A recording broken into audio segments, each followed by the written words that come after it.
Sam Seder. The destiny of America is always safer in the hands of the people than in the conference rooms of any elite. Sam Seder. They are unanimous in their hate for me, and I welcome their hatred. We must guard against the acquisition of unwarranted influence, whether sought or unsought, by the military-industrial complex. The Majority Report with Sam Seder. If I get the feeling you've been cheated.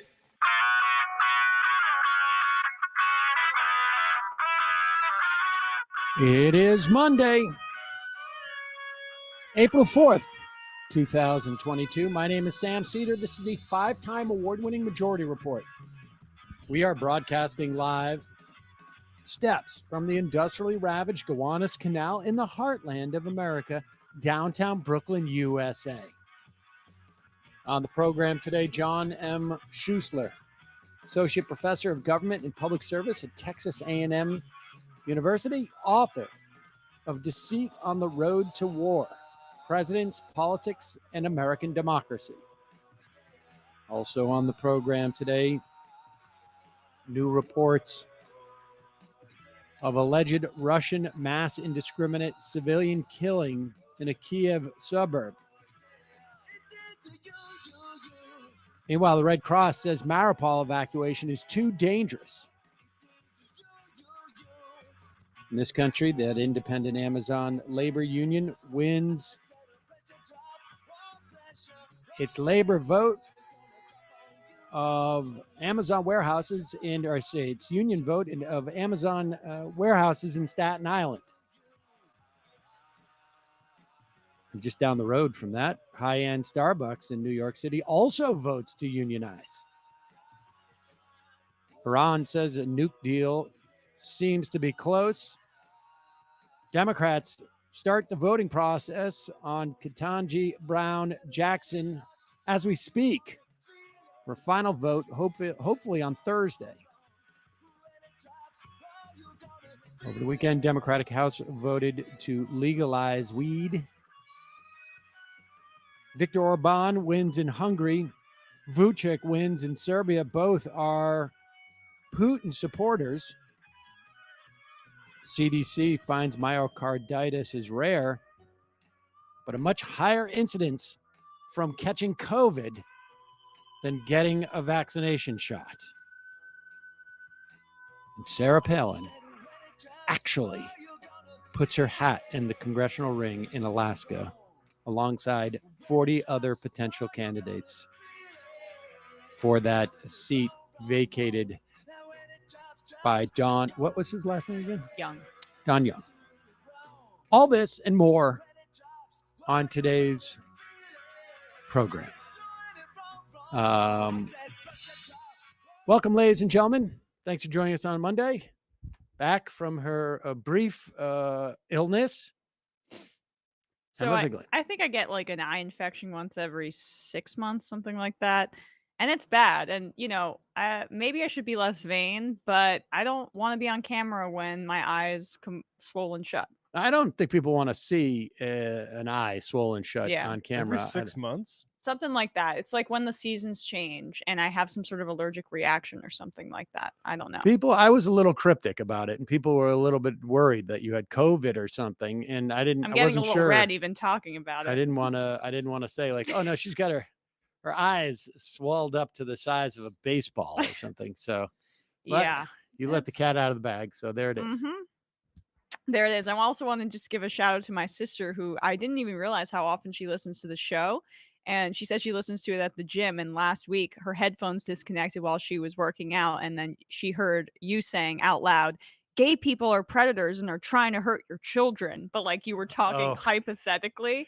And so she said she left it playing for a little bit longer, disconnected from the headphones, so the people at the gym would know she wasn't listening to a gay. To clarify. Right.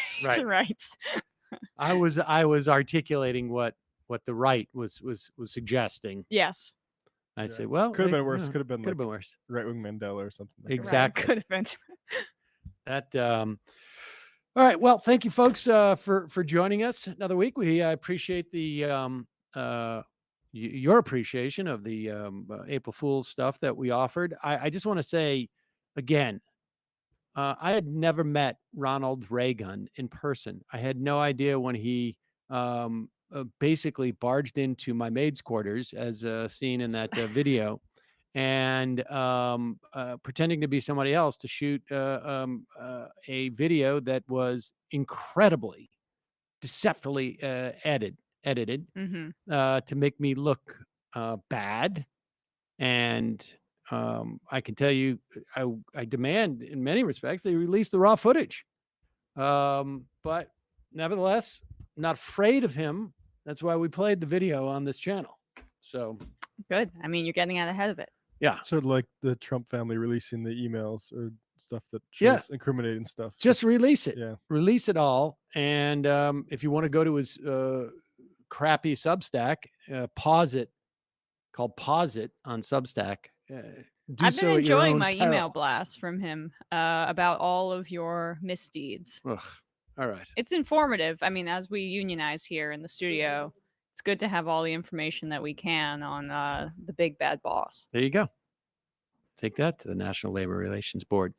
Speaking of which, there is what happened at Staten Island factories, the Amazon factories, was huge in many respects.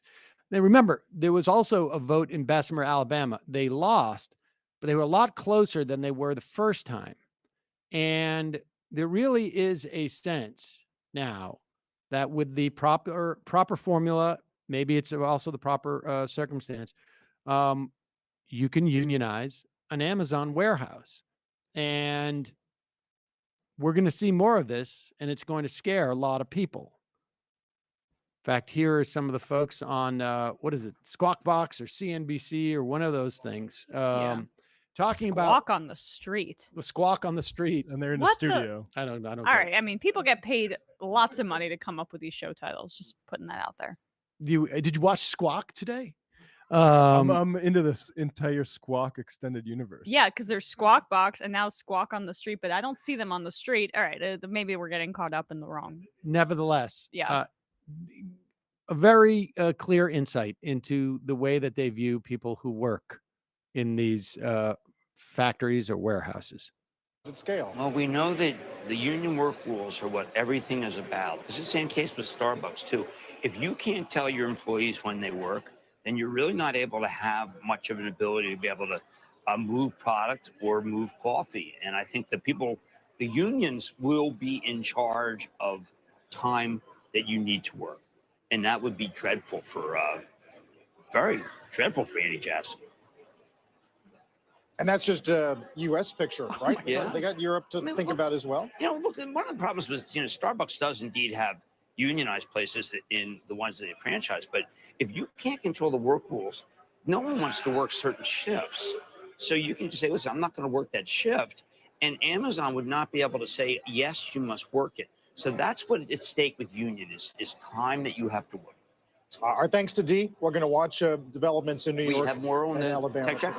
I imagine we will. Because she's doing amazing work. This is a very important. There's more. Okay, good. She's doing amazing work. This is a very important story because one of the reasons why Amazon works so well is because people work when Amazon says you must work. Yeah, it works so well when that happens, right? I'm old enough to remember when there was a tornado in Kentucky and the Amazon said you have to stay here and don't go home despite grave threats, and multiple people died at that Amazon warehouse. And what is he talking about really? The idea that you're not going to work, that a union's not going to work with a company if people don't want to work the Friday night 8 to midnight shift at Starbucks or something. I'm quite sure that can be worked out. What he's really talking about is not about, everybody doesn't want to take that one shift that is bad or whatnot. What he's really talking about is just they want to operate these people as if they were robots. Like, if Amazon can't tell you that you can't take a pee, or that it's got to last only 90 seconds, or that you need to be on your feet for 16 hours a day, or that we need to make sure that you're working doubles 4 days in a row or 5 days in a row, or that you got to be on call. That's what he's really talking about. He's not talking about a shift that somebody doesn't want to do. They're talking about abuse of workers. You could say the same thing with like this whole thing with an 40-hour work week. The companies need to be able to tell and this whole thing with the kids can't work.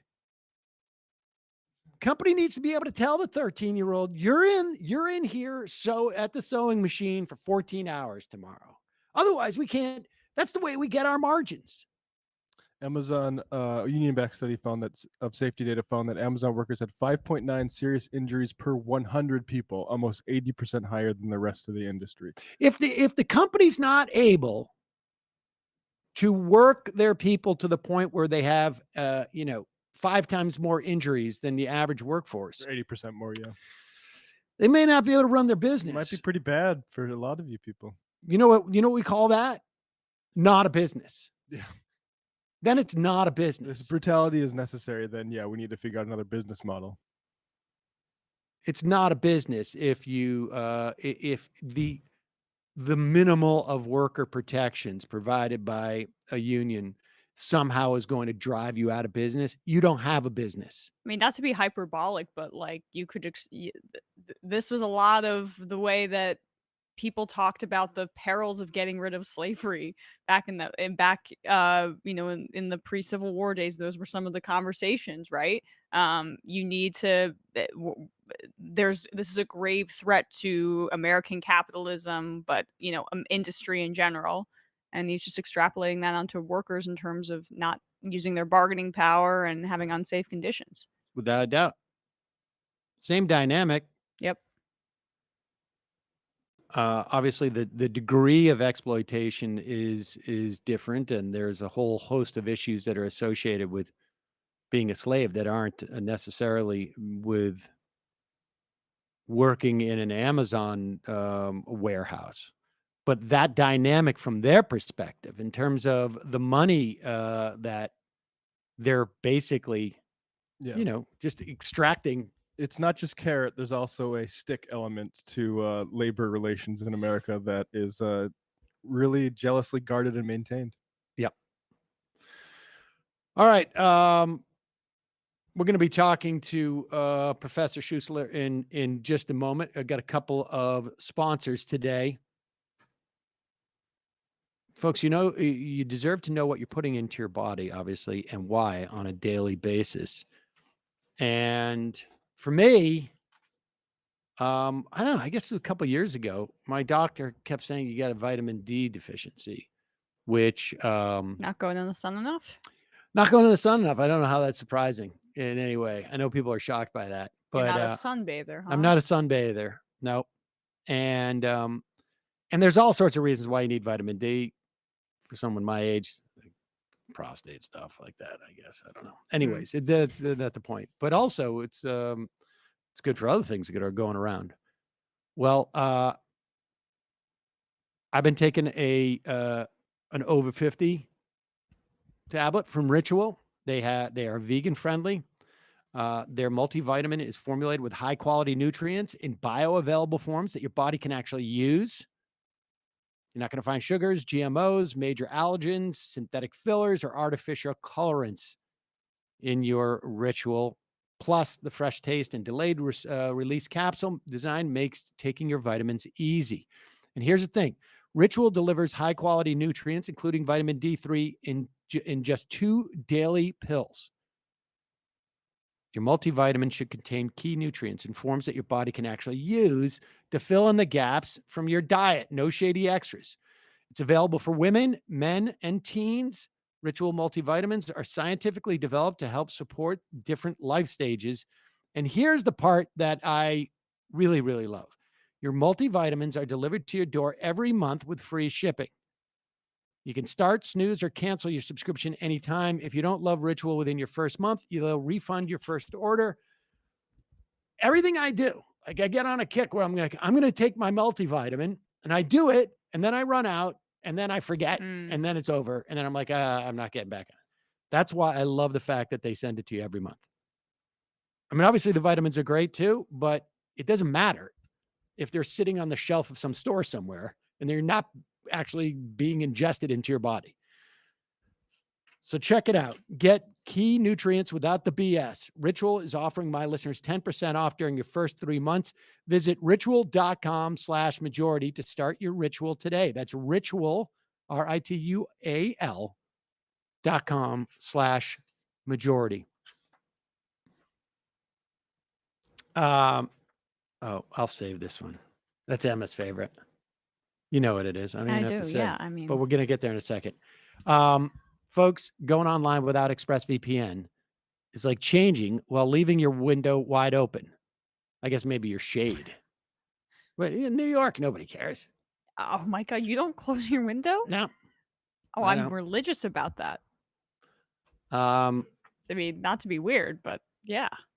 You might not have anything to hide, but why give random creeps a chance to invade your privacy? In New York, it's the ultimate reason you should do it. Sorry. I mean, apartments are close together. This isn't the suburbs.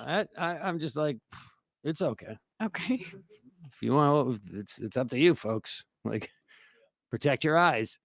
But meanwhile, but more important to me is protecting all of my online devices.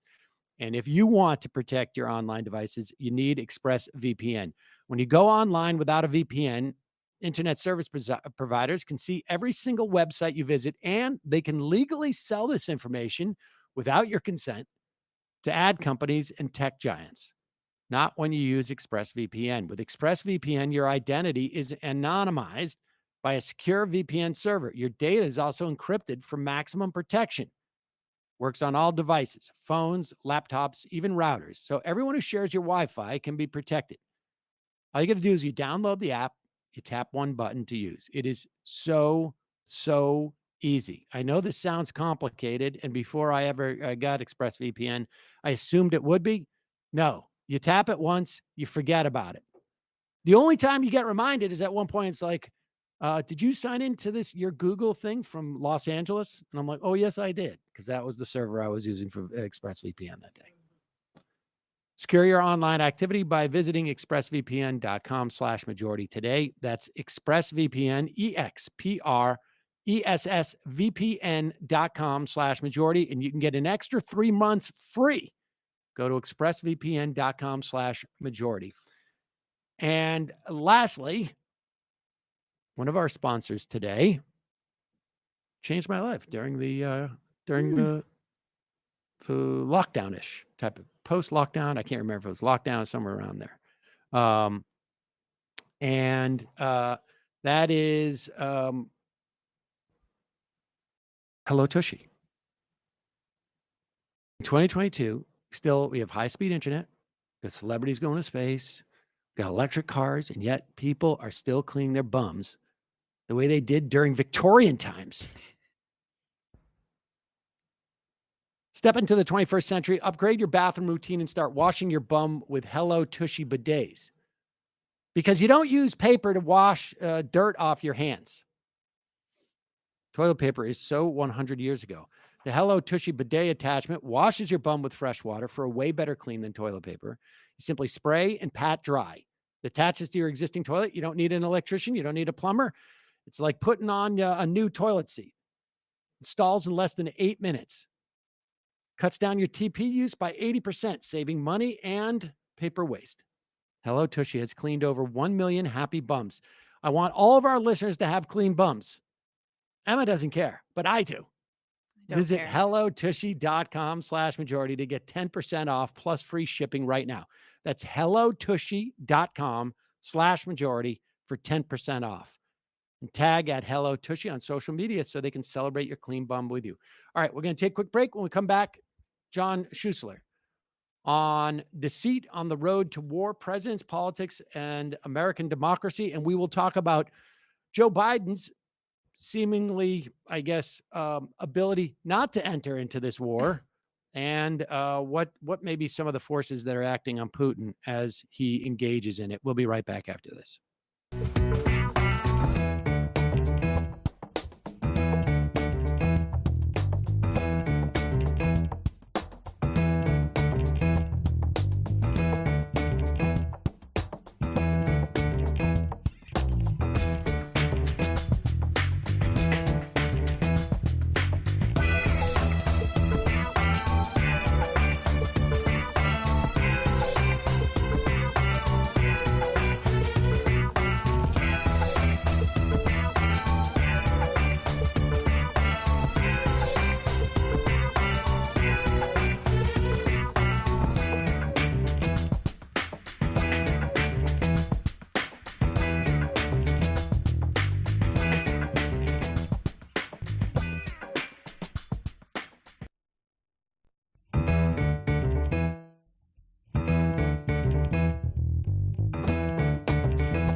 We are back. Sam Seder, Emma Vigland on the Majority Report. Joining us, John Schuessler. He's Associate Professor of Government and Public Service at Texas A&M, author of Deceit on the Road to War, President's Politics and American Democracy. John, welcome to the program.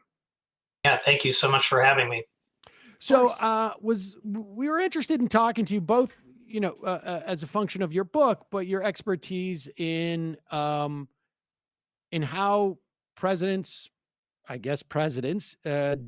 do and don't get us into wars, and also maybe the inverse as to how, what kind of forces act upon an autocratic leader like Putin when he makes a decision to go to war.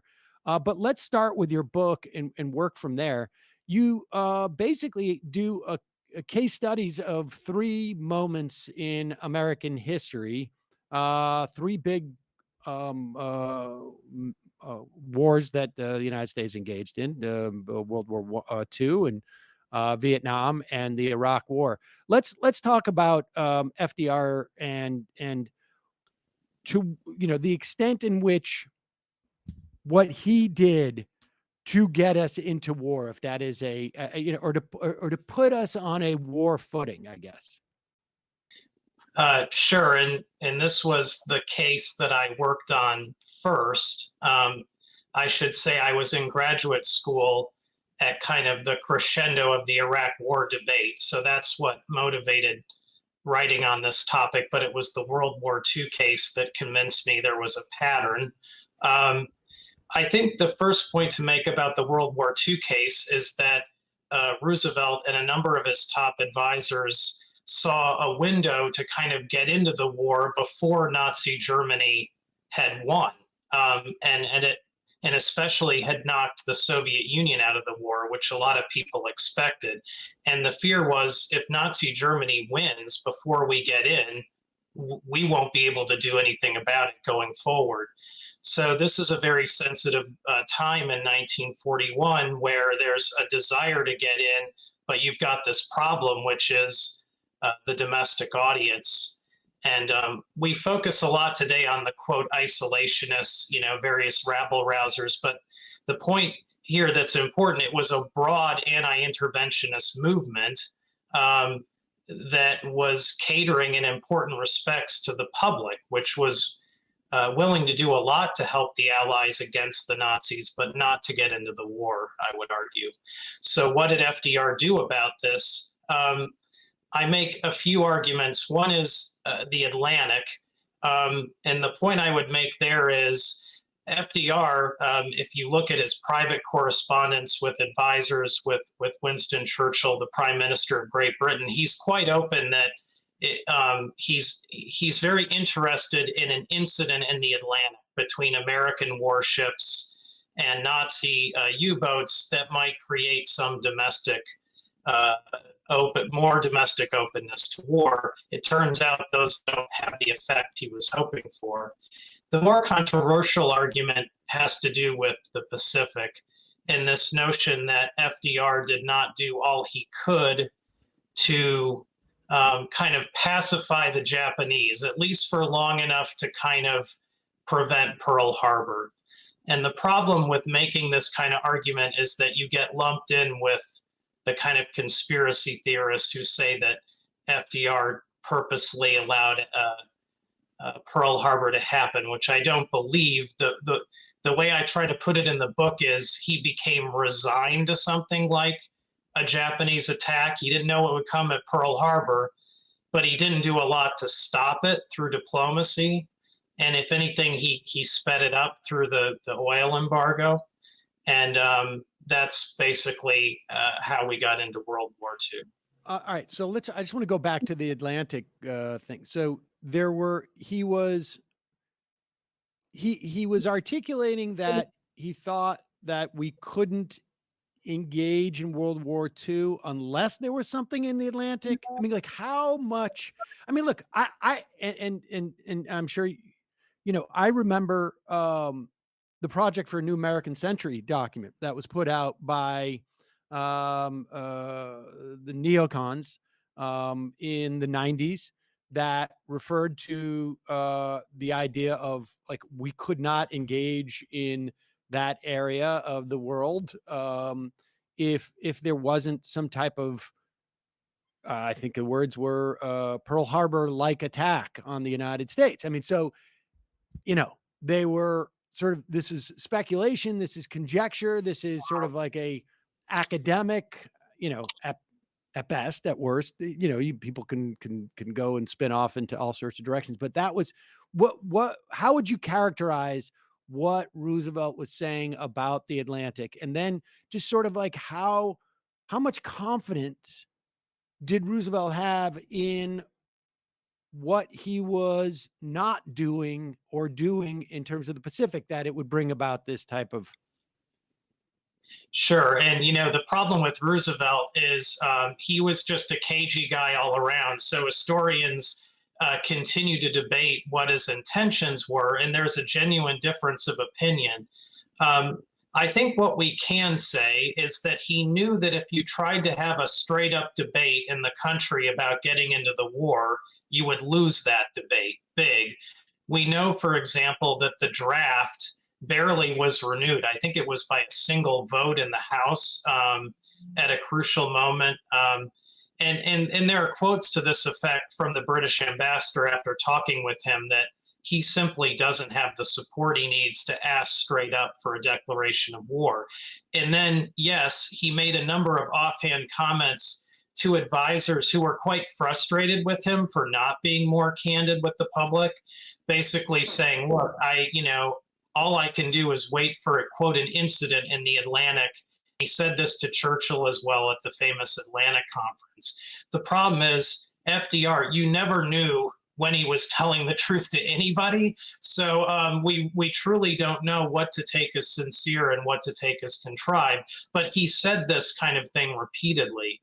In the Pacific, I think the key piece of evidence is that prior to July, August of 1941, FDR tells a number of audiences in public and in private that we can't do a full oil embargo against the Japanese because it would lead them to attack, at the very least, the British and the Dutch in Asia, and that would draw us into the war. And the mystery is, well, if you knew that going into August 1941, why do you then kind of slap the full embargo on at that time? And then when the Japanese show at least a moderate openness to some kind of diplomacy, do you not at least talk with them when ostensibly you're trying to stay out of the fight with them so you can focus on the Germans?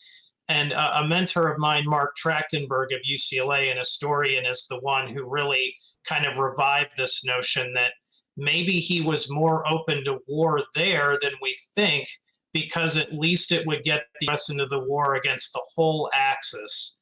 And here the key point is, the average American did not draw as many fine distinctions between the Japanese and the Germans as you'd think. When the Japanese bombed Pearl Harbor, a huge number of people blame the Nazis as well. They just think, partly because of racism, they just assume that the Nazis must have been pulling the strings there. So Pearl Harbor is the kind of, obviously, the key precipitating event. And FDR was quite horrified that Pearl Harbor itself was attacked, but they absolutely expected a Japanese attack around this time somewhere. And do we have a sense of as to whether FDR felt, and I think you maybe were alluding to this, that if we were attacked by the Germans, not as easy to say we're at war with Japan as well, versus if we're attacked by Japan, it's easier to say we're at war with the whole Axis? Yes, I think it's safe to say that FDR's preference order was, if possible, a war with Germany only. But that's not the war he could get. So second best was a war with the whole Axis that starts with an attack in the Pacific. And I think the word I would use very cautiously is he resigned himself to that as December 1940, and did nothing proactive, creative, if you will, to head it off. I guess if you also, if he thought that it was going to be inevitable that we were going to have a conflict, better to do that now rather than later when half of your allies would have been defeated. That is correct. Because we have hindsight, we don't understand how tenuous the Soviet position looked during this time. And the thing you have to understand about World War II is if the Nazis take out the Soviets, there's no way for the Allies to win. Right. You could argue that, Britain and the United States would have survived, even if the Nazis had taken out the Soviets, but they wouldn't have been able to defeat them. I have two more questions about this, and then I want to move on to Iraq. One is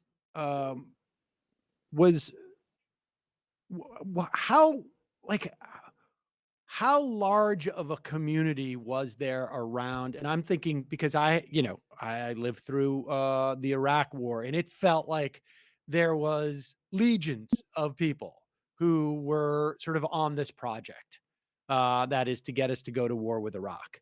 Mm-hmm. What was the context during, with FDR? I mean, you say that there was his advisors were a little frustrated. Like, was there how much of were there a lot of people, or was he just sort of like doing this solo?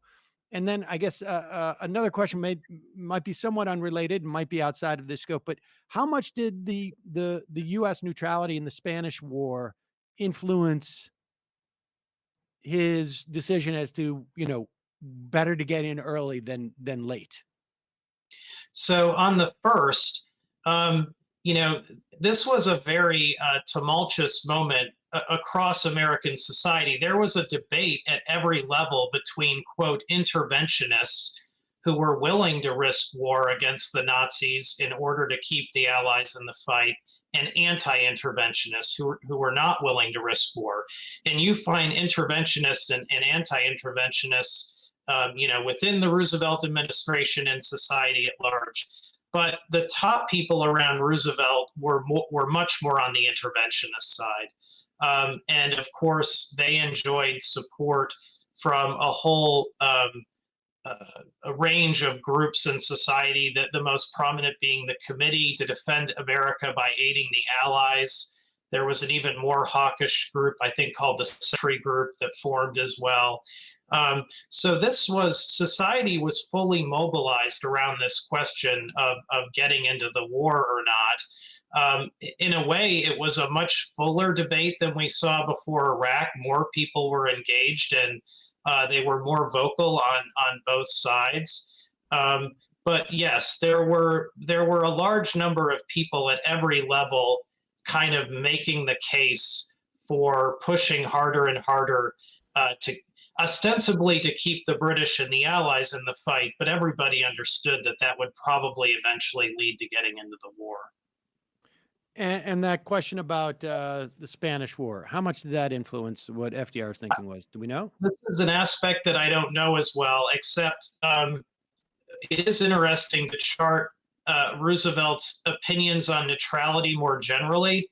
In the late 30s, when the war in Europe first breaks out, FDR is not immediately aggressive about getting rid of these neutrality acts that Congress had passed that kind of constrained his freedom of action. And he paid some lip service to neutrality in the early going.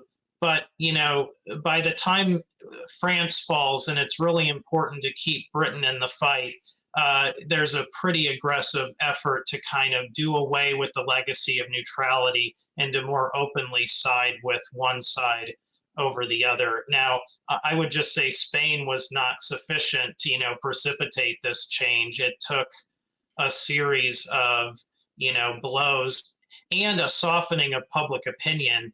The public never resigned itself or came to approve entry into the war, but it is true that the public became much more hawkish about supporting Britain. In terms of that expanded sort of chorus that is pushing the president, or is either supporting the president. And I guess that that's another sort of subsidiary question. It's like, and that may be a different answer with FDR than it was during Bush, for instance. I mean, I feel like Bush was surfing a wave that was not necessarily something that he constructed, that was already sort of there. And he had his reasons as well in terms of the going into Iraq. But what kind of difference was there in terms of the support that existed for FDR? Because really, in many respects, that's before we had such a dominant war manufacturing machine, right? We don't have a base in or a weapons manufacturer in 75% of the congressional districts in the country, who are all basically like, let's do this because you got we got employment here, or we got whatever it is. We didn't have any of that. And we did in the run up, in the wake of 9/11, in the run up to the Iraq War. And I imagine that also impacts things. Just give me a sense of how much that existed, and how would you characterize the difference between what FDR was doing and what, say, Bush was doing? Because it just feels like the power was far more dispersed during Bush. Yeah, and I'll talk later about the difference in tactics between the two presidents. I think you're more probing the societal basis of support for these hawkish positions. And I would commend you a book by my friend Stephen Wertheim, Tomorrow the World. I don't know if you've had him on, but many times. Since my book came out, he's laid out in much more detail kind of. There's a foreign policy elite that is forming during this period, and he's looking at the Council on Foreign Relations task forces that are formed in 1940 to look at these questions. And the people around Roosevelt are very much from the foreign policy establishment. And their general view was, I would describe it as pro-British more than anything else, this sense that, if Britain goes down, everything we stand for, an economically open world, or a world that's friendly to American power and influence, is going to be threatened. And so I would say this nascent foreign policy elite is the key group. And, people like FDR's Secretary of War, Henry Stimson, his Secretary of State, Cordell Hull, the top military leaders, they all represent different strains of this, but they're all part of the elite in that respect. But there were also plenty of elites that were skeptical of war in their own way. I mean, in terms of, I'd say the same actually applies to Iraq in this respect. It's not that I'm not a believer in the military-industrial complex, but what they excel at is large defense budgets, mostly, I would say, first and foremost. And if at these moments where war is on the table, it's usually a group of high-powered elites in government and out who are arguing that kind of the broader American position in the world will be threatened if we don't take decisive action against this threat. And part of what motivates my book is this group is usually much more tolerant of the idea of war than, I would say, society at large, who doesn't have the same investment in, I'd say, the broader American position in the world than this elite group, and is more sensitive to the costs.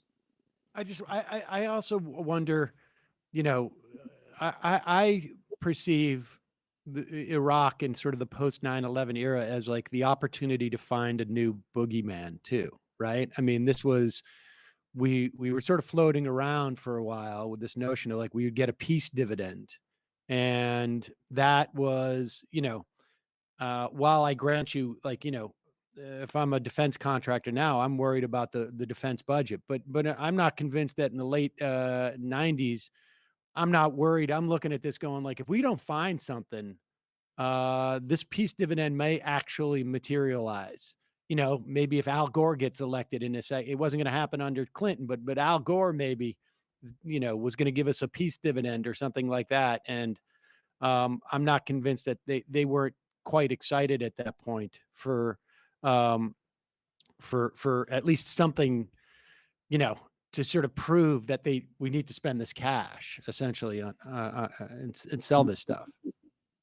Well, as always, I can't remember, it might have been Colin Powell, but often military folks are the most gruff and candid about these things. And there are a few choice quotes right after the Cold War ends where these folks will just say, well, we're going to have to go out and find another threat. So there certainly is that. With Iraq in particular, I think the right entree into this case, relative to the World War II one, I would argue that in general, the domestic environment was more permissive for reasons we can get into. I'd say largely because of 9/11 and the revenge psychology that kicked in. But weirdly enough, because of that, the Bush administration, I'd say, was much less subtle in its deceptions than the Roosevelt administration, to the extent that a lot of the stuff they were saying about the WMD threat and the linkages with Al-Qaeda were very easy to discredit, even at the time, which kind of begs the question, why did they think they could just say this stuff out loud in a kind of democratic marketplace of ideas and get away with it? And the point I try to make in the book is kind of the establishment Democrat types made I think, a decision just not to push back too hard, partly because of 9/11, but partly because they expected war to be a cakewalk. And if you oppose a war that ends up being a cakewalk, you suffer a political cost. I think we could say that definitively for Kerry and for Clinton. I mean, I've spoken to Senator Russ Feingold on this program not too long ago, who said he sat in the Senate caucus. He said those people said, by those people, I mean the people who are running for president, we should not do this. And then he watched them walk on the floor and vote for it. And certainly Kerry was terrified of being on the wrong side of this, like he was, or he perceived he was in the first invasion, the Kuwait-Iraq war, if you will, I guess. I can't remember what we called it at the time. Operation Desert. Was it Desert Storm? I have the playing cards, but I don't know the. It was Desert Storm. So that seems to be there too. But there was also a massive failure by the media, though, too, wasn't there? I mean, because I remember there were Knight Ridder did a very good job on covering this stuff at the time. But this stuff was all sort of buried back there. And there was, I wonder if the world of social media wouldn't have made a difference at that time, because media was still such in a way that it could be manipulated from top down. And there was no way, there were blogs, but there was no way to really sort of like flush things out a little bit. Like there was no churn. Yeah, and you all are more the experts, I think, on the way the media ecosystem works than I am. But I agree with you. If you read a key piece by Michael Massing in the New York Review of Books, it's a post-mortem on the media's performance. And you find this also in the scholarship that we tend to read on the way media and politics works. The problem is it's called elite indexing, where the media often over-relies on key elites for the story on issues like this initially.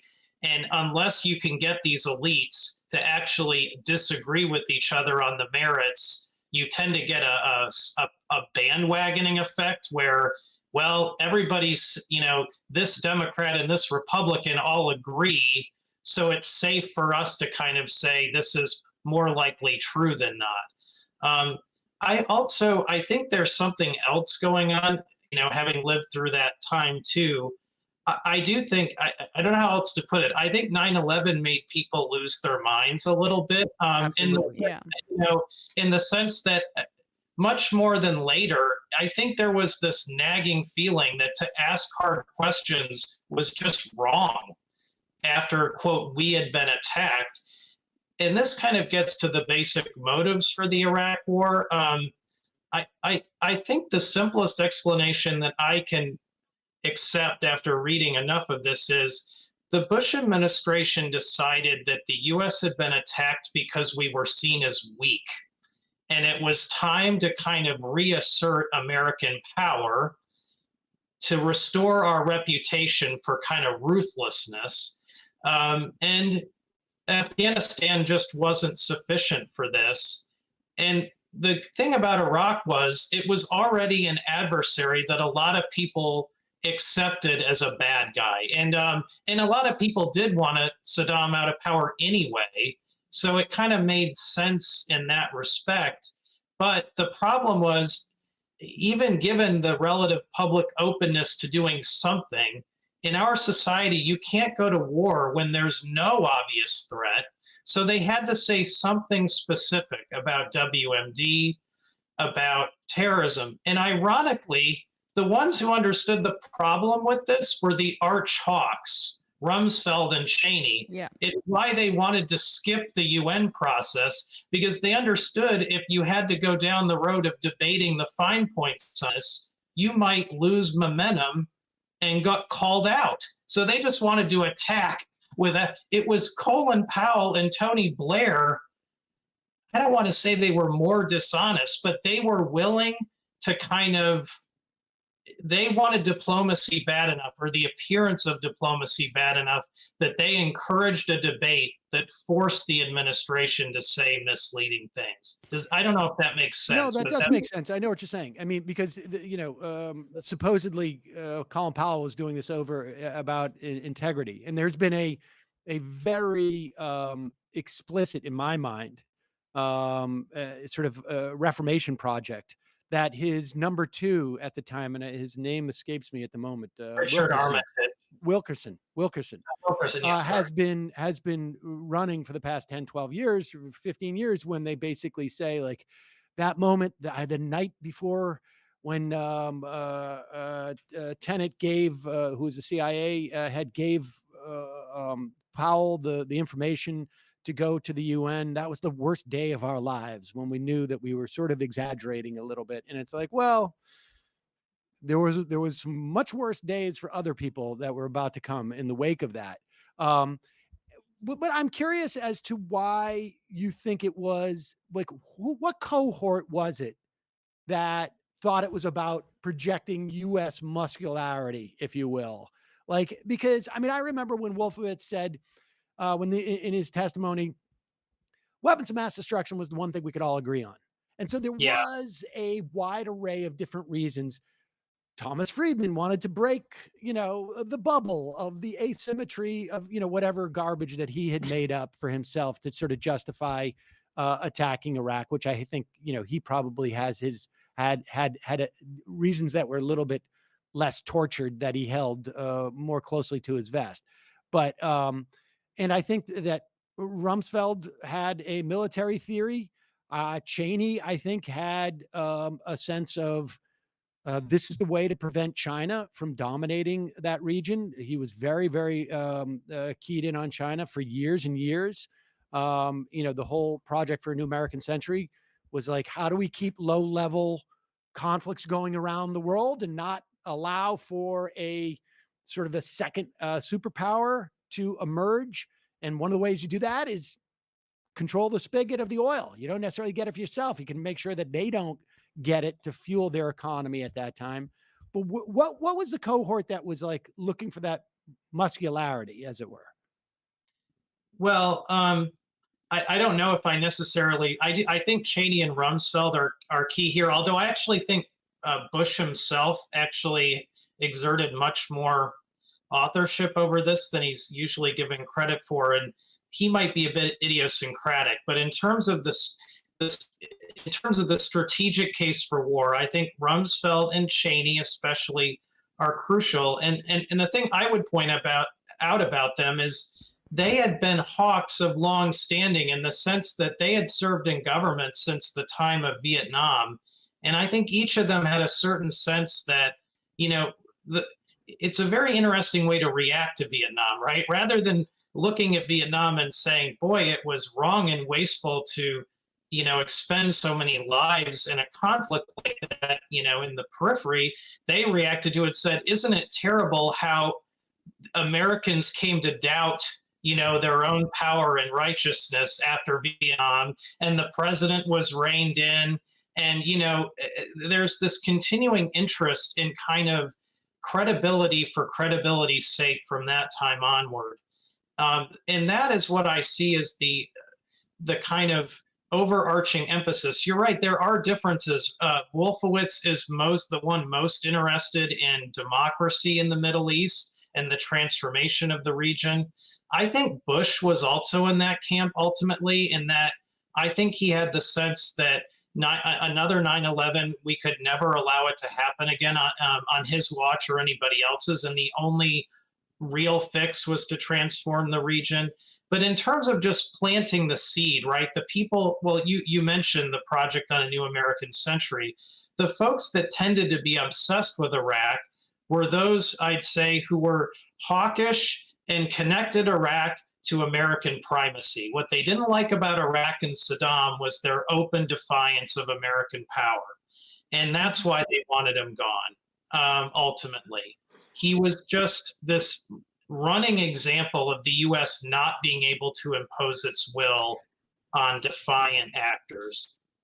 Yeah, and how much of that too is like, I just want to touch on this as well, the anxiety that the kind of end of history era after the fall of the Soviet Union and the United States, it becoming the lone superpower for probably a short period of time. We're on a decline. Like this desire to act and preserve that, and that can only be done through these aggressive actions. Like, how much do you think that motivated the Bush administration, even if it was subconsciously in Iraq? Yes, I think this is quite key. This is what we in the IR business call the unipolar era, where the United States is the only great power ostensibly in the system. And I think if you look, there's that famous quote, I think, that was eventually attributed to Karl Rove, where he says to someone, we are history's actors and the rest of you just react. They had a very imperial sensibility that the United States is just in a different category from everybody else because we are at the top of the heap. And when you're at the top of the heap, it's almost your responsibility to order the world. And in fact, this is why they thought, even as our allies were telling us we're not sure we like this idea, they really thought that once you invade, the allies would go, actually, we were wrong and thank you, because this is what, right? They don't understand the responsibilities of being the superpower. And yeah, they're griping, but they'll come around when they see we ultimately did the right thing. Now, since that time, this is kind of an increasingly foreign sensibility to most of us, with the resurgence of Russia and the rise of China and the financial crisis and the pandemic. But you kind of have to transport yourself back to a time when America felt far more ascendant. And in that respect, the problem with 9/11 is a kind of, how dare you do that to us? Mm-hmm. You don't do that to the United States. Someone needs to be made an example of. Yeah, I feel like that was certainly, what you would get out of the sort of the right wing, the media enterprise anyways. I just keep thinking of that, like Lee Greenwood song or something. We're going to put a boot in your ass, that type of thing. Or suck on this. That was, and suck on this. Yeah. Thomas Friedman had the same sort of like attitude. We needed to send our boys and girls to Baghdad, to Basra. And, which part of this do you not understand? He was famous for saying that was after the invasion, frankly. Right. All right. So let's just move to where we are today. And I should also just say the Project for New American Century perceived that notion of us being the hyperpower and all these other, so it was those low level conflicts. We're supposed to be fighting them over there, so we're not fighting them over here type of situation. Right. Yeah. All right, so let's talk about Biden's this is sort of like an inverse on some level. There seems to be that Biden is sort of like trying not to get involved in Ukraine, at least in terms of like an actual, U.S. military personnel directly engaging. We're obviously we're selling weapons, but he seems to be steadfastly avoiding giving Putin the opportunity to say that we're engaging in this. Give us your sense of that. And also, is Putin having to lie in the way that, let's say, George Bush lied, Colin and et al.? Is Putin having to do this? And what's involved in his job in terms of doing that? Well, let me start with the latter part of the question. And a point I make in the book, and I don't really bear it out empirically, but I do think it's well-founded, is autocrats are generally, again, less subtle about any of this than their democratic counterparts. You know, if you think about the way that the Nazis, I think, killed a few Polish border guards and then said, the Poles had attacked them. Nobody really believes this. I think Putin was up to something similar. And one of the interesting wrinkles here is all the intelligence disclosures. So our intelligence community was basically telegraphing a day ahead or 2 days ahead of every escalatory move that the Russians were taking. And I do think they were going to stir up something, I want to say in the East, as a pretext to justify a quote, a peacekeeping operation. But our intelligence folks simply got out ahead of it. Yes, autocrats will do something. It is interesting how even autocrats feel the need to justify these wars in certain terms. I agree. I don't think Biden has any interest in a war with Russia over Ukraine. And I talk about in my book, Deception for Peace, in the conclusion. And my guess is you might see a bit more of this than deception for war. So in the Korean War, we actively suppressed the fact that the Soviets were fighting us in the air over Korea. This was a highly sensitive, we didn't want anybody to know about this, because if people knew about it, they might want to escalate to fight the Soviets back. I would suspect that there are things happening in Ukraine that, that we're choosing not to talk about because the Biden administration doesn't want to be pressured to be more hawkish than it wants to be. Obama sort of did this. I mean, obviously the stakes are different and we're not talking about war, but Obama did this, when he got those early reports about Russian interference in the election. And supposedly, Mitch McConnell said, if you do this, I'm going to make it highly political. I mean, Obama could have still done it. He could have still made an issue. A lot of people think he should have. But didn't want to sort of stir this up. And you're suggesting that it's more than likely that the Biden administration is doing something similar as a way of making sure that there is not a domestic explosion of sentiment for us to get more involved. Because right now the polling is, people think that Biden's not doing enough. Yes. And I guess I would say that both we and the Russians have an interest in not playing up too much any direct contact between us over Ukraine, because neither side, I think, at the moment wants a war. So, for example, I suspect we have folks in Ukraine, special operators. I find it hard to believe all of our folks just left. In terms of how we're getting weapons into Ukraine, the Russians, let's say, God forbid they capture one of our contractors who's advised, are they going to make a big deal and parade this person? Maybe not, because they don't want to give us any reason to have to escalate. So you were right to ask the question the way you did. It's a very different structural situation, I think, from the ones we've talked about thus far. You would have known that there was some interest in escalation if this no-fly zone debate had gone any further, but the fact that it was shut down so quickly suggests to me that there's no interest there. And I think it's because of nuclear weapons. So. Okay, well, I'm sorry. I just want to follow up on that. Like, why wouldn't it behoove Putin to say, hey, we're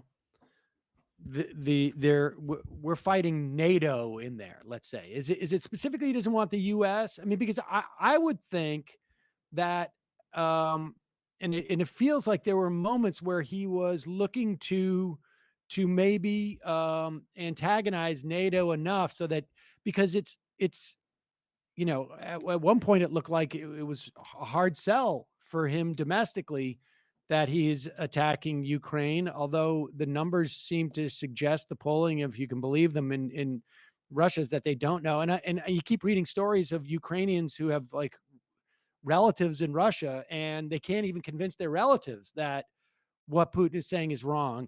But was there a time where Putin was like, maybe I need to like NATO-fy this as a way of stirring more domestic support? Well, I guess I always have the bias that leaders are at least a little bit rational, and there are plenty of folks who think Putin is not. But as tough as the fight in Ukraine is, a war against NATO is simply unwinnable in all sorts of ways. And so, I mean, again, I don't have a direct read into his mind, but to me, it's just strikingly irrational to kind of do something like that. Leaders do occasionally do irrational things. Now, I will say one thing I've been worried about, a number of us have been worried about, is, if he's losing in Ukraine, and a major reason is a flow of arms coming in from NATO, I guess how patient is he going to be about allowing that to continue? This was the concern with the fighter jets flying in, like from Germany into Ukraine. And, for example, in Afghanistan, the reason I used to work at a war college teaching military officers, and they'd come back from Afghanistan, and to have to put up with the Pakistanis supplying, your enemy day in and day out, and you can't do anything about it. It's enraging, right? So that is what I was, do tend to worry about, is even if he's rational, there are certain interests everybody has in not making this a wider war, but that's a point of tension, the supply effort. Did you have? No, go on. I actually forgot what I was going to say. Okay. John Schuessler. No. Go ahead. That's fine. Are you sure? Yeah. I'm sure. Well, it's just to bring it back to the one of the central theses of your book in terms of the way Biden's de-escalating, right? The inverse is, of course, true, is when information comes out from administrations that want to escalate the conflict, that's purposeful as well. So. Yeah, absolutely. I mean, you all know this, and savvy people know this, but when you're presented with intelligence by the government on a sensitive issue, it's eminently political, right? You don't know how representative that intelligence is or why it's being presented in the context it is at that moment. But what you do know is it's because they want to convince you of something.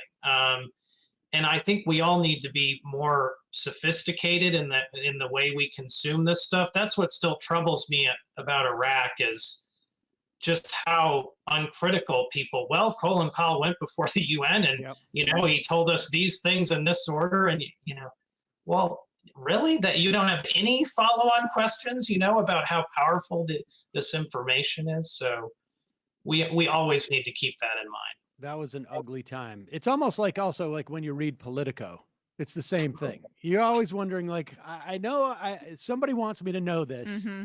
Who is it, and why do they want me to know it, are the questions you should be asking. John Schuessler, Associate Professor of Government and Public Service at Texas A&M, author of Deceit on the Road to War, President's Politics and American Democracy. Thanks so much for your time today. Really appreciate it. Oh, this was great. Thank you so much. All right, folks, going to head into the fun half of the program. 646-257-3920 is the phone number, which you can call to be part of this program. Just a reminder, it's your support that makes the show possible. You can become a member at jointhemajorityreport.com. When you do, you get the free show, free of commercials, and you get the fun half. And, did we put out the live show for members? Have we done that yet? Let's do it. Okay, so we'll do that. You'll have that today. Members will get in the live show. Big live. It won't actually be live. But speaking of the big live, the original big live. There's another bite at the apple from a big live. Exactly. That's in Boston, Mass. The Wilbur Theater. Chris Rock has like sold out the Wilbur Theater. That was his like first show back. Yeah. Now, our tickets are about 12 times less expensive than this. I saw these like tickets were going for like $480 or something. Yeah. And the last ones that were available. Hey, look, I mean, this is a silver lining for getting bitch slapped on if TV. You want to go to the Wilbur and sit in the same place that people were sitting when Chris Rock was in there, but instead you want to do it for like $35. Head over to Majority Live, click on the link, get in there. I think we still have some seats left, and you will not want to miss this. Believe me. You're going to be sorry. Let me put it this way. Obviously, if you're like, I live in California, I'm not going to that show. But if you're on the fence, you're like, I might go, I might not go, do yourself a favor. If you're in Maine, go. If you're in Maine, south, if you're anywhere within an hour north of Portland, it's a no-brainer. Let's put it that way. You're anywhere within an hour north of Portland. Hour north of Portland. Right. Okay. Yeah. So the rate, like, But why aren't we doing the radius of Boston? You can do it that way. Okay. Well, he said Maine. Yeah, I just said if you live in Maine, if you live in Maine, no reason not to. If you live anywhere else in New England, it's a slam dunk. Yeah. I mean, maybe if you're like in Stamford, Connecticut, but we don't have people listen to us in Stamford, Connecticut anyway. So no, not anymore. Frick that. No way. The quickie didn't go out today. Otters are cool. I don't know where your quickie is, but it went out. JustCoffee.coop, fair trade coffee, tea, or chocolate. Use the coupon code Majority, and you get 10% off. Also, you get the Majority Report blend. Check it out now. JustCoffee.coop. Matt, what's happening in the Matt Leckian Media universe? Left Reckoning just accomplished 20,000 subscribers on YouTube. So go help us get to 25,000. Yes.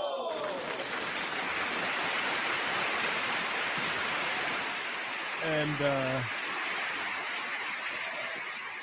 for patrons can listen to.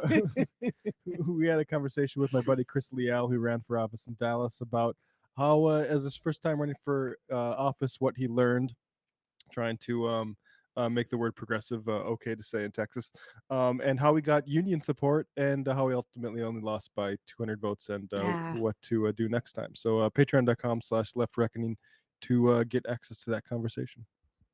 All right, folks, see you in the fun half.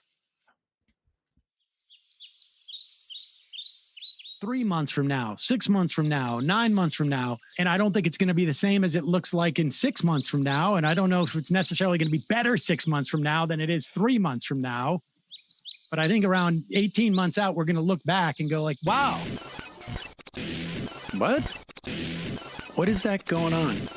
It's nuts. Wait a second. Hold on for a second. Emma, welcome to the program. Hey.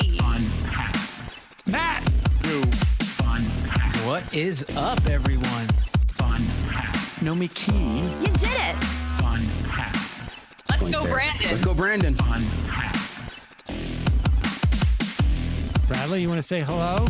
Sorry to disappoint everyone. I'm just a random guy. It's all the boys today. Fundamentally false. No, I'm sorry. Women's... Stop talking for a second and let me finish. Where is this coming from, dude? But dude, you want to smoke this 7A? Yes.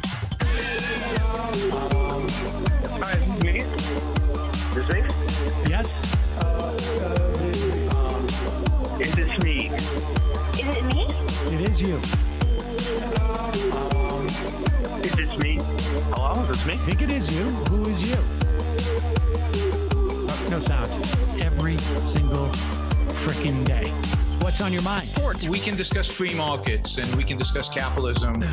I'm gonna go throw up. Libertarians. They're so stupid, though. Common sense says, of course. Gobbledygook. We fucking nailed him. So what's 79 plus 21? Challenge Matt. I'm positively quivering. I believe 96, I want to say. 857-210-3501. 1/2. 3/8. 9/11, for instance. $3,400, $1,900. 5, 4, $3 trillion sold. It's a zero-sum game. Actually, you're making me think less of it. But let me say this. Poop. You call it satire. Sam goes, it's satire. On top of it all, my favorite part about you is just like every day, all day, like everything you do. Without a doubt. Hey, buddy, we see you. All right, folks. It's just the weak being weeded out, obviously. Yeah, sun's out, guns out. I don't know. But you should know. People just don't like to entertain ideas anymore. I have a question. Who cares? Our chat is enabled, folks. I love it. I do love that. Look, gotta jump. Gotta be quick. I gotta jump. I'm losing it, bro. 2 o'clock. We're already late, and the guy's being a dick. So screw him. Sent to a gulag? Outrageous. Like, what is wrong with you? Love you. Bye. Love you. Bye-bye.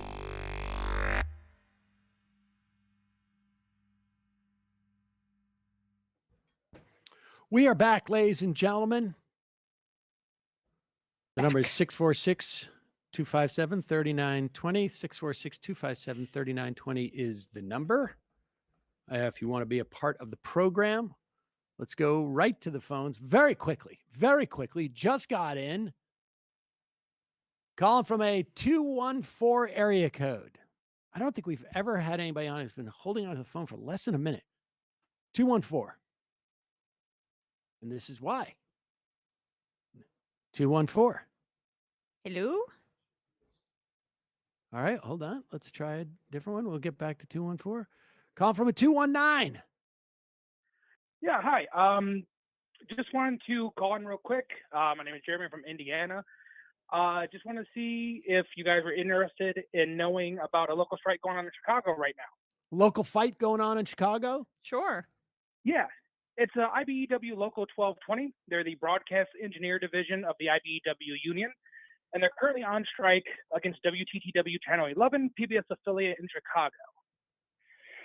The main reason that they are on strike right now is for jurisdiction tampering and companies trying to fit things into their contract. Like, they call it a no layoff clause that they want to put in, but on the no layoff clause, they literally include a clause that if for 1 week they do less than 5.5 hours of programming, it initiates layoffs.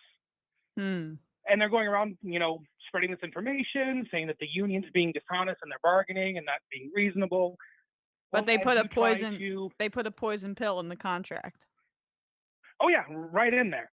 And when they tell people about what we put in a no layoff clause, they always leave out the fact that there's a clause to activate layoffs. Right. A no layoff clause, except when this happens. Exactly. Yeah. So it's a little bit backwards, I feel, what they're doing, and they're trying to, instead of accepting apprentices into the union program and hiring them in, like the union has supported in the past and asked them to do, they're trying to get unpaid college kids to come in and use the equipment that the union has set up for doing their shows and whatnot without any training and without paying them properly for doing the work. All right. Well, is there a website that people can get more information? Yes, thank you. It is window to the workers, all words, .com. And that is a direct website set up by union members who are currently on the picket line right now. Window to. You can also. Oh, there it is. Okay, we got it. Windows to the workers. Okay. You can also find them on Twitter at window to workers, the number 2, window number 2 workers on Twitter. Great. All right. Appreciate the call. Hey, thank you guys. You do an awesome job. Shit, first time I call, first time I got on too. Thank you very much. Yeah, well, you got in there quick, super quick. And we lost that other caller. All right. Well, we'll get to. Oh wait, no, they're there. Calling from a 214 area code, just because I was feeling generous. 214. Can you hear me? I can hear you now. Who's this? Where are you calling from? Yay! Oh, that's so nice. Okay. My name is Mel, and I am calling from Texas's 3rd Congressional District. Hi, Mel. Hi, Mel. Hi. Okay. So, not first time, but long time. So I wanted to call in about all the juicy drama going on in my district right now with the election. All right. Have you heard about Van Taylor, my embarrassing congressman? Don't know about Van Taylor. Okay, so he's kind of your like normal, now obviously classified as a rhino because he voted, for January 6th stuff. And basically, I live in a very, very red area north of Dallas. And he's been my congressman. He's gotten a lot of hate mail from me. Just kind of your usual, like, by the book Republican. And his whole thing recently was like, I'm going to, unify the parties because I'm in Collin County, which is very much turning bluer, not blue yet. So signs started coming up because we have our early primary. And I started seeing all these signs that were like, Van Taylor betrayed us, rhinoreckoning.com. And I'd like laugh because like, this is what you get right for having a base of loonies. And then like, but he was going to win just because this area is still red. But then we were seeing all these other people primarying him from the crazy right, like think QAnon, MAGA, like Marjorie Taylor Greene type people. And I'm just like, luckily he'll win, no big deal. So yes, he wins. And the next day he drops out because he was having an affair with a former ISIS bride. Oh gosh, I did read about this. Yes, and it had all been leaked, and I had assumed it had been leaked by the lunatic who was right behind him in the running, but it was the lunatic behind him, some lady named like Suzanne Harper. And if I remember correctly, she claims that she wasn't trying to sink his candidacy, but only wanted to, to just have it out with him and get it off her chest or something like that, right? It was supposedly not done nefariously, but it just spun out of control or something like that. I remember. I would assume that might be what she's saying now because she got totally defeated, like embarrassing, not even close. Whereas the guy that ended up getting the nomination and will unfortunately probably end up being my congressman, a guy named, I think his name's like Keith Self. He's like also a MAGA chud type person, but so it is already like people in this area are obviously talking about it.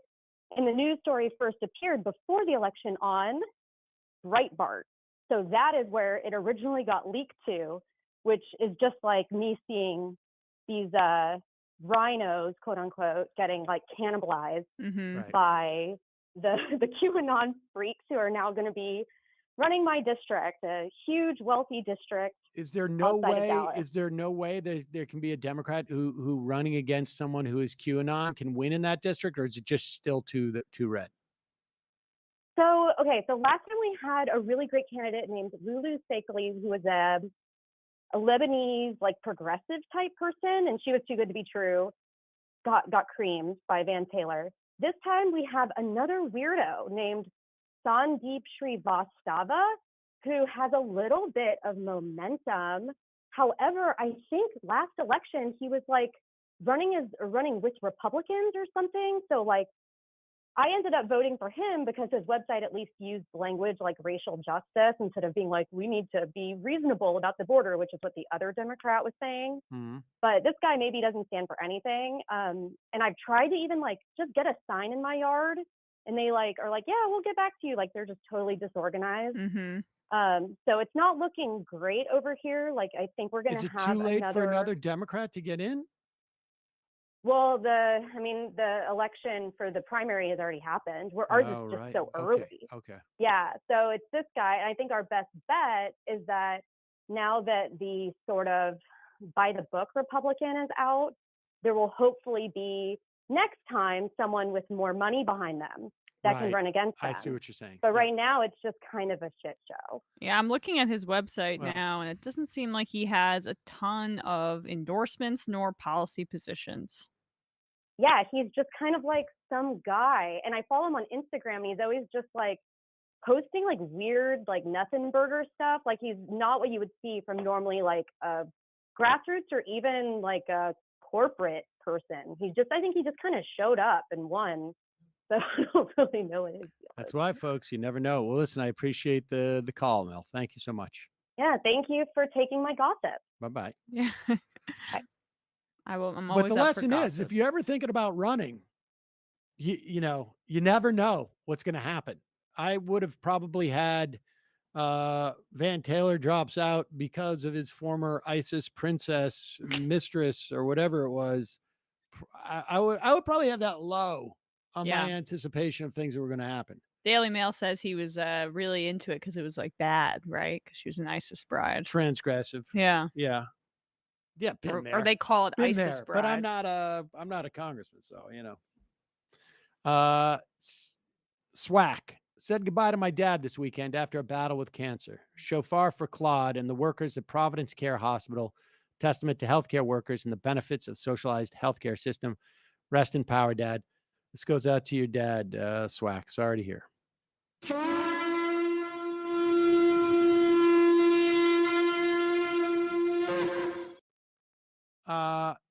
I farted.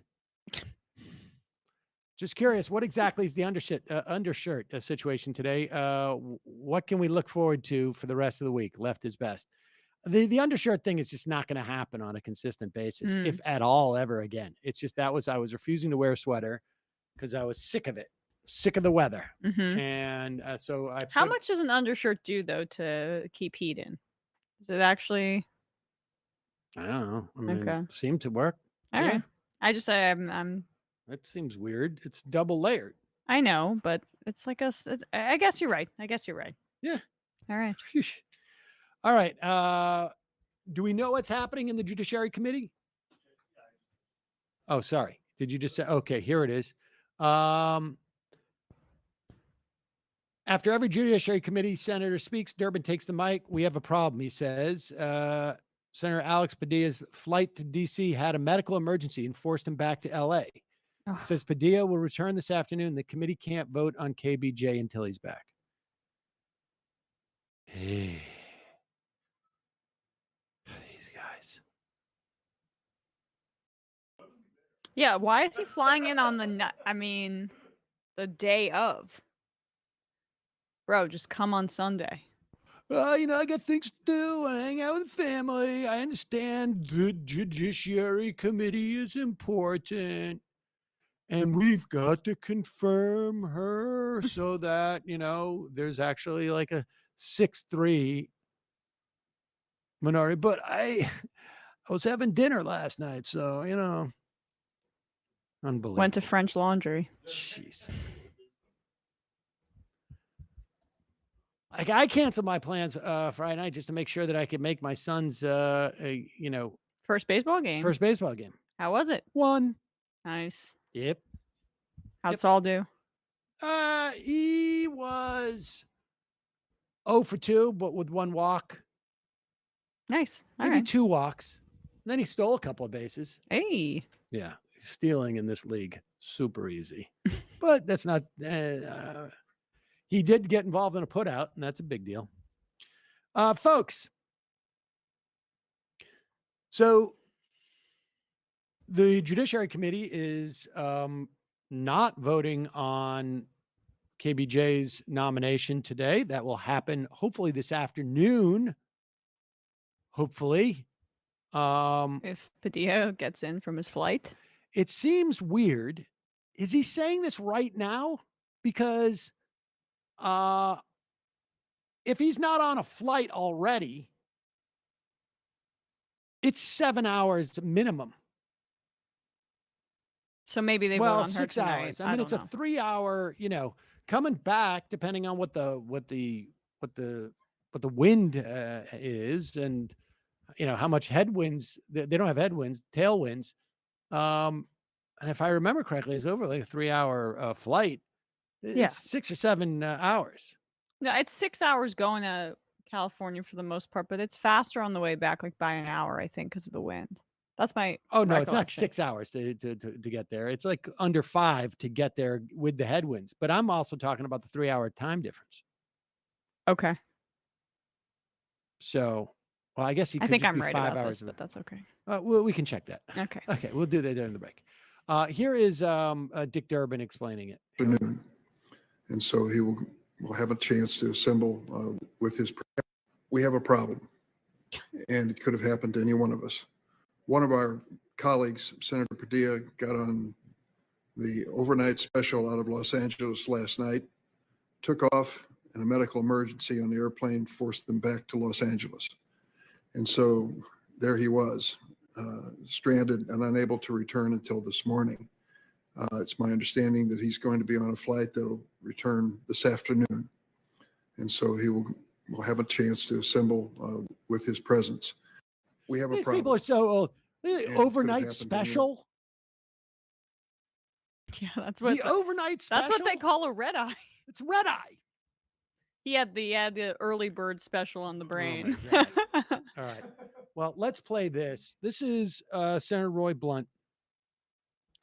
And he is on ABC's George Stephanopoulos. And we're going to hear this a lot from the Republicans because they were so embarrassed by Tom Cotton, Josh Hawley, and Ted Cruz. They're all going to basically say, well, the reason why we're not going to vote for her is because, you don't do that. That's just tradition. You don't vote for the other president's nominee, which is all well and good. But it is a perfect example of just how much, and I know people don't like me to say this, how much of a failure the Democrats were on this committee. Because she was, as soon as Joe Manchin said, I'm voting for her, she was going to be nominated. And every member of that Democratic committee should have been hammering the Republicans.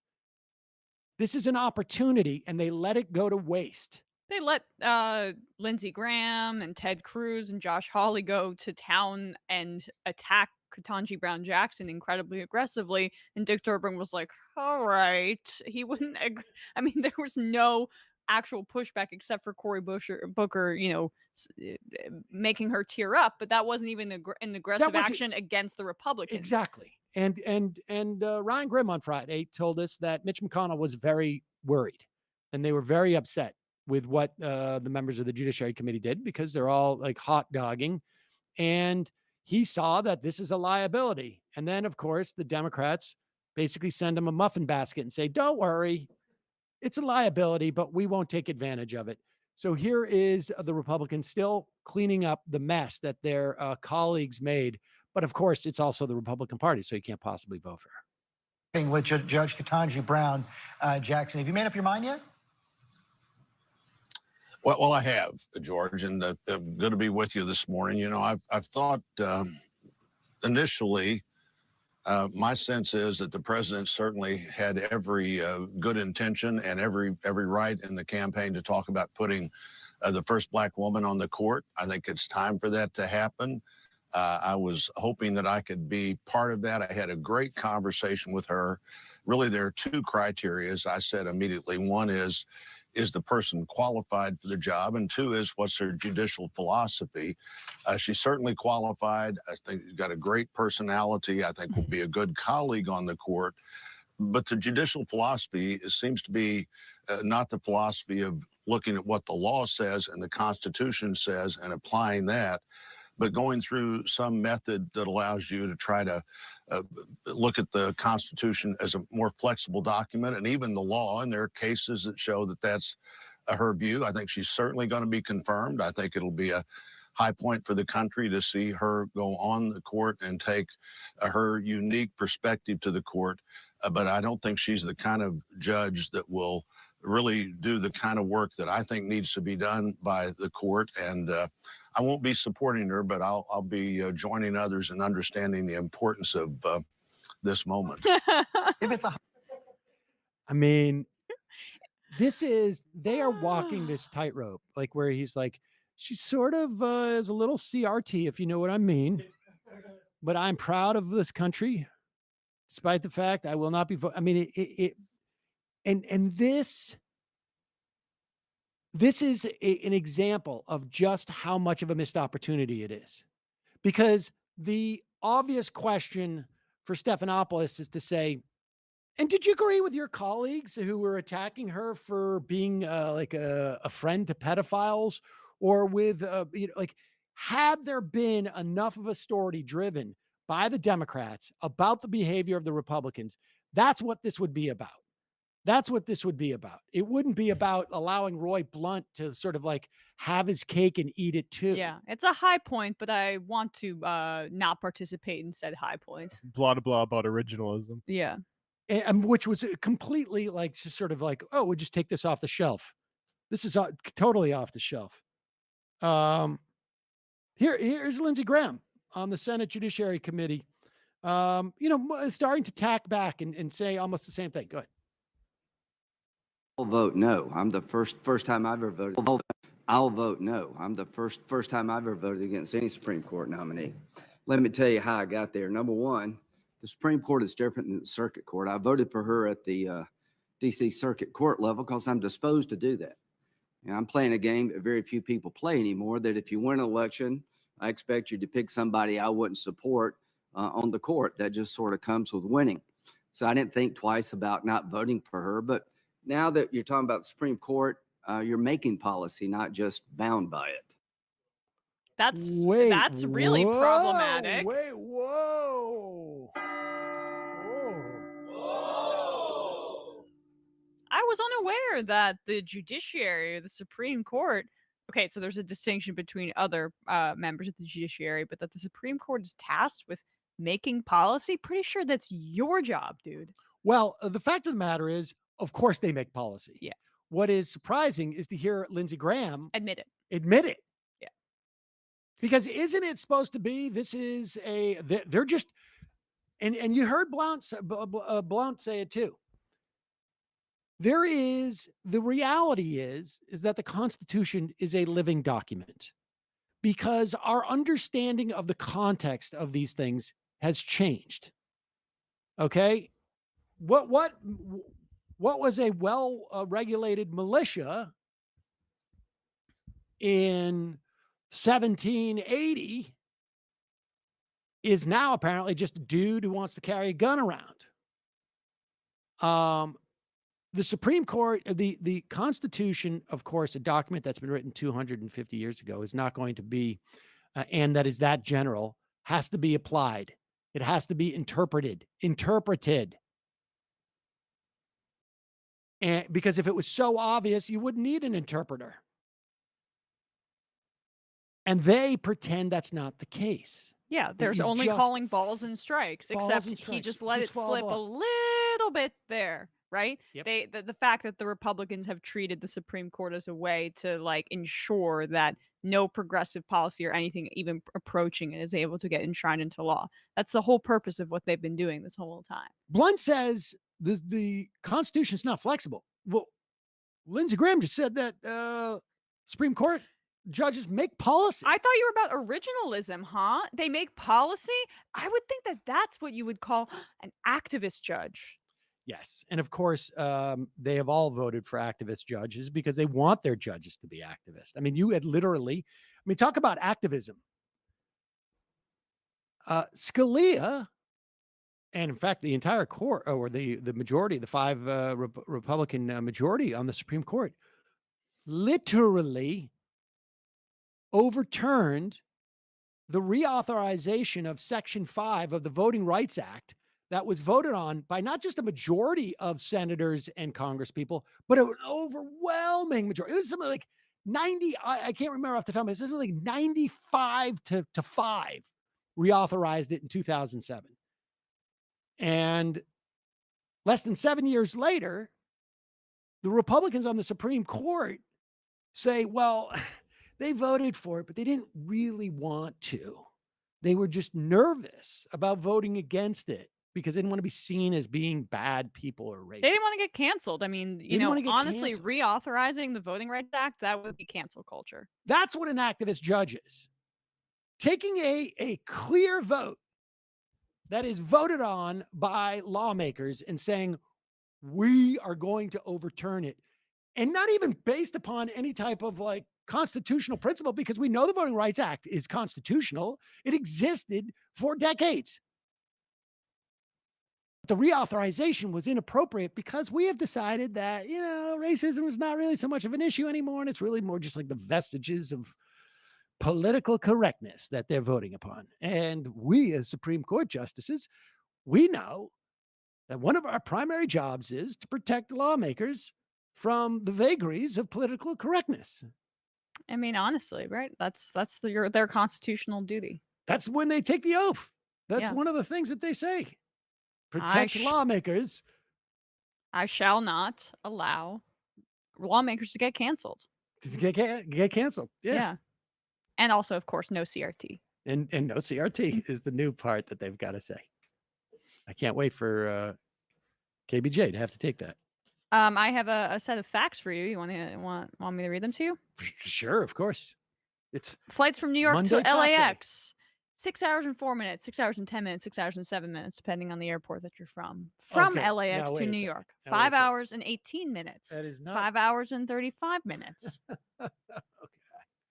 Have you never taken a plane? They pad that now. They pad it. They pad it so that they don't You get. said 3 to 4 hours. And I check thought the you were flight time. Mr. Hollywood. Check the huh? flight time. Well, because when I would go back in the day, they didn't pad it. Playing on the Concorde. Uh-huh. What's that?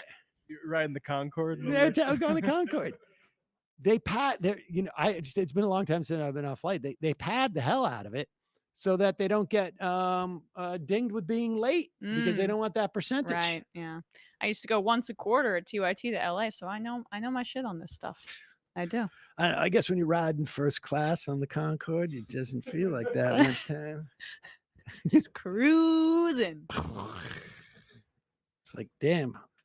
The thing you don't worry about the time. It's just the breaking the sound barrier. That was always the scary part. You're always breaking barriers, Sam. Oh yeah. Thank you. Let's do this Tulsi thing, shall we? Ah, yes. And ladies and gentlemen, as we watch, do you ever see a have you ever you ever seen like a boat, like a big boat leave port? You ever seen that? Like, and being able to watch like it? a cruise ship or something? A cruise ship. I've been on one when it left. Or one of those huge not oil tankers, but like a big cargo ship. ships, yeah, right. And it's fascinating. It's massive. And you see it leave and you just see it like slowly disappearing into the into the horizon. And on some level, that's sort of like what I feel like is happening with Tulsi Gabbard. It is you know, the mask off thing, there was never a mask, ladies and gentlemen. Well, it's weird because it's like she put a mask on, but after she went around not having a mask, saying Obama won't blame terrorism on Islam enough, and that sort of thing. Then she put a mask on that said, "I endorse Bernie Sanders," and everyone's like, "She's the most progressive person I've ever Well, seen." she in got my like life. cachet because she resigned from the DNC over the treatment of Bernie Sanders, and like Which. Right, but we should understand there's a limitation to like just blanket criticism of the Democratic Party. There are a lot of, you know, online commentators who ride this wave as well when it's not grounded in like actual progressive principles. It might be used as a vehicle for a cynic. Right. And let's be clear, you know, you can quit the Democratic Party only because just like in the same way that you quit another business and you're like, I'm not moving up enough in this organization. All of a sudden it's a problem. And you can find a convenient way to justify said resignation. That helps. Or you should always do that, right? I mean, if you're gonna, she saved face expertly for a few years. Oh yeah. Oh, she maximized, optimized. Yeah. And ladies and gentlemen, I give you Tulsi Gabbard on the limitations of the Don't Say Gay bill passed in Florida. Doesn't go far enough. You may have seen in the news recently, or you may be a parent who's experienced how parental rights are under attack all across the country as the government tries to usurp parents' rights and responsibility to raise their own children.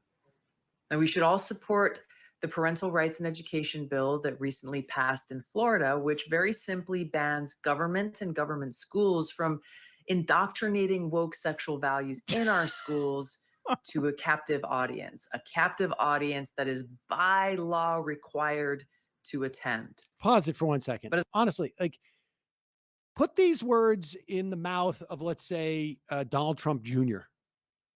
How would they be different? They'd probably be screamed.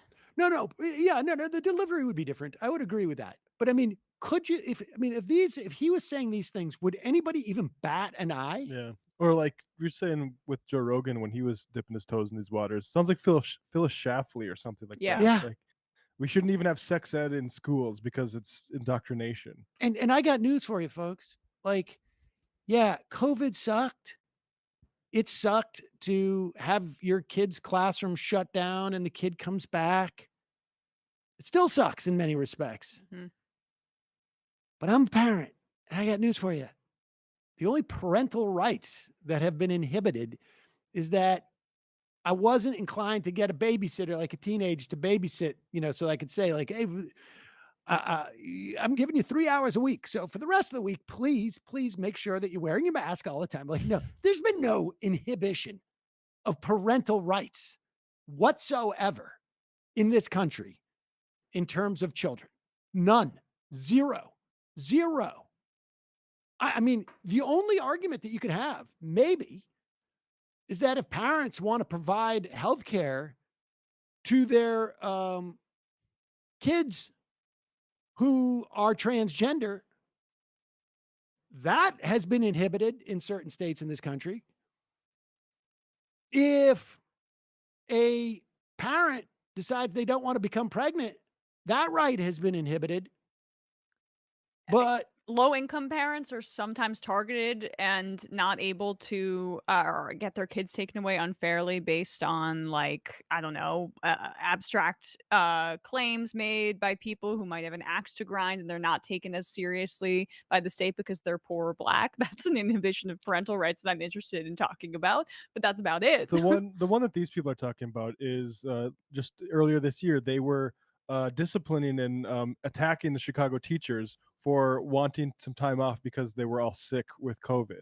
And all, like, these people and like Dorr were saying the teachers were fear-mongered and they basically need to get their ass back into classes and teach the kids. Now, that's when your rights can get inhibited, even if you're a parent, as long as you're a worker that is supposed to be servicing them. Yep. All right, so go back a little bit and just go back anywhere. I mean, just listen to the words she's using here.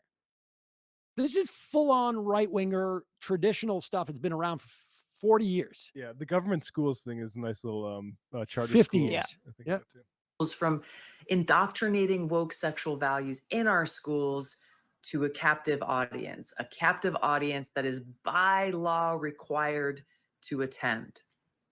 But as I read the legislation, I got to tell you, I was shocked to learn that it only protects kids from kindergarten till 3rd grade. 3rd grade? What about 12th grade? Or not at all? Now, government has no place in our personal lives. Government has no place in our bedrooms. Parents are the ones responsible for raising their kids and instilling in them a moral foundation, not the government. Now, the reality that we're facing in this country is our schools are failing. Nationally, 34% of students are below basic reading level in the 4th Pause grade. it for a second. So then this is the seamless transition into blaming teachers, right? This is the fault of teachers. I mean, she may not explicitly say that, but the schools are failing, and it's because teachers are more focused on implementing woke sexual values into your kids as opposed to actually teaching them the things that are right, like literacy, etc. And this is why teachers unions are really evil and need to be undercut. Incidentally, it's the way that they indoctrinate the kids with woke sexual values is probably via books. And I just want to remind people Where that you can read. when Tulsi Gabbard was a state representative, She was against legalizing same-sex civil Oh, yeah, yeah. unions. She has a long history of homophobic rhetoric and anti-trans rhetoric that when she was leaving in 2020 Congress to become a full-time right-wing grifter, she introduced an anti-trans bill on her way out. So this is like yeah, that's right. I forgot this about is a that. theme of Brand extension. right, but it's also deeply held because even before she was on the national scene like this and trying to cozy up to Sean Hannity, she was anti-gay. Yeah, I mean, she's a bigot. Yeah. Of students are below basic reading level in the 4th grade. 25% of high school graduates are functionally illiterate. Now, I'm confident that if our school is focused on educating our kids, teaching them the fundamentals, things like English, math, science, civics, history, we would see our literacy rates improve and set our young people up for success. History? They'll be thinking logically, thinking critically, and thinking for themselves. This is what our public schools should focus on. Bill Bennett without the gambling problem. That's who we got here, ladies and gentlemen.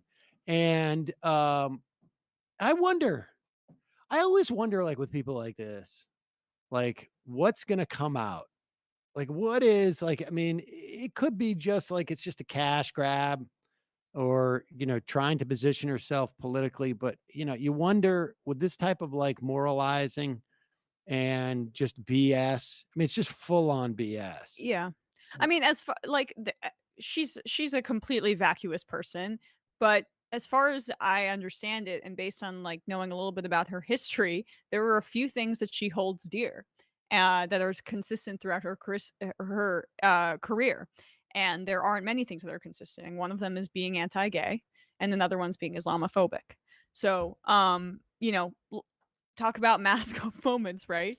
This is it. And she's also it's not Christian fundamentalism, but she's connected to religious fundamentalism, and that's also a way that her Islamophobia ties in.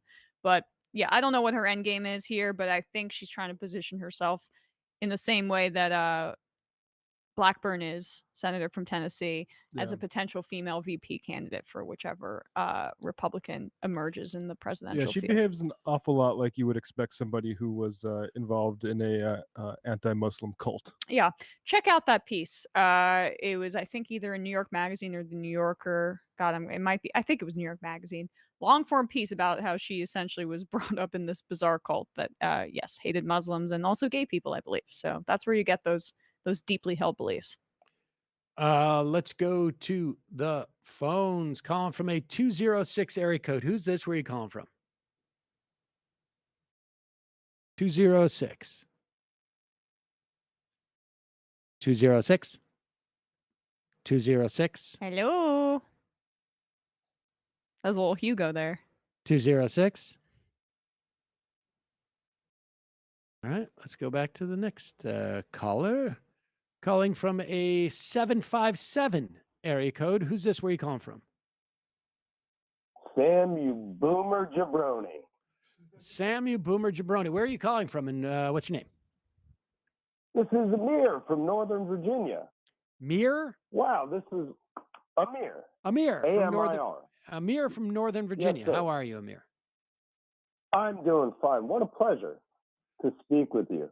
Well, thank you for calling. I wanted to call to do a couple of things. I wanted to call to say thank you for hooking us up with the Seder because my dog, we recently found out that he's got cancer and he's stinking me up with these farts right now. But we put him on this new medicine, and also the Sunset Lake Seder has been working a treat for him, and good. He's doing really well. Yeah, they have the second they have tincture for dogs. Yes, sir. And Yes, sir. That's what we've been giving him. I hadn't known anybody who'd used it, and that's great. That's great to hear.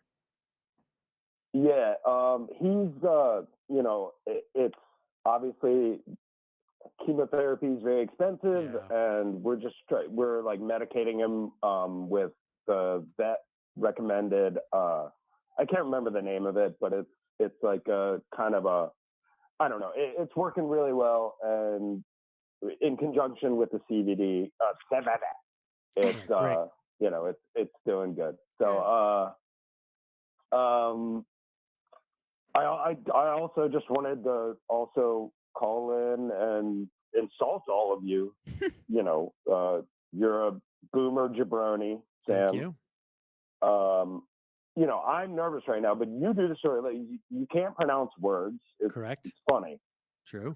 Emma, Yeah. I love your sports takes.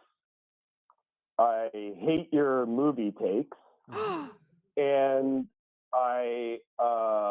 you just give off, you know, Lydia from Beetlejuice vibes.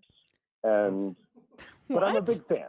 All right, great. Thank you. I don't know what that means. You Yeah, got some, Lydia you got from something Beetlejuice. You got something for Matt? I don't remember even who that is. Oh, Matt? Matt takes a little bit longer because he looks and sounds like he's going to sound mean at first, Matt. But it sure sounds like it's going to sound mean afterwards too. Well, no, it's going to be nice. It's going to age nicely. Matt looks, and like his voice, like you just heard his voice. He's like, he sounds like a big, like dumb oaf, like a Simpsons character, like one of Nelson's friends on The Simpsons. Right, well, that's like, nice. Just an oaf.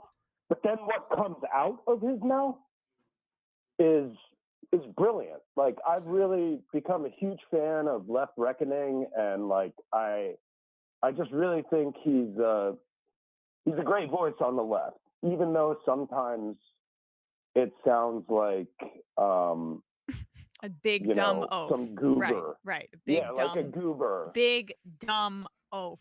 Got it. All right. Yeah. I'll take that. Yeah. All right. Well, appreciate the call. And look, hey, I wasn't even going to mention Bradley because he wasn't even on my radar. Right. But a couple weeks ago, when Matt was on vacation, yeah, Bradley was not on point. So you get a thumbs down for that, Bradley. That's Thank you. This has been great. You Thank know, you so Bradley much. didn't know Appreciate the that call. until you said it. So appreciate it. Appreciate it. Appreciate the call. Not on. Otters are cool. Tried that pet tincture on my cat. She was spaced out for about an hour. All right, there you go. Let's go into the IMs. Thank you for the call. That was very sweet. Very, very sweet. Talia from Tampa. Cy, one day us trans folks will be able to just exist. Hopefully that day comes to America. Otherwise, I don't know how I'm supposed to stay here. Hang in there. Hang in there.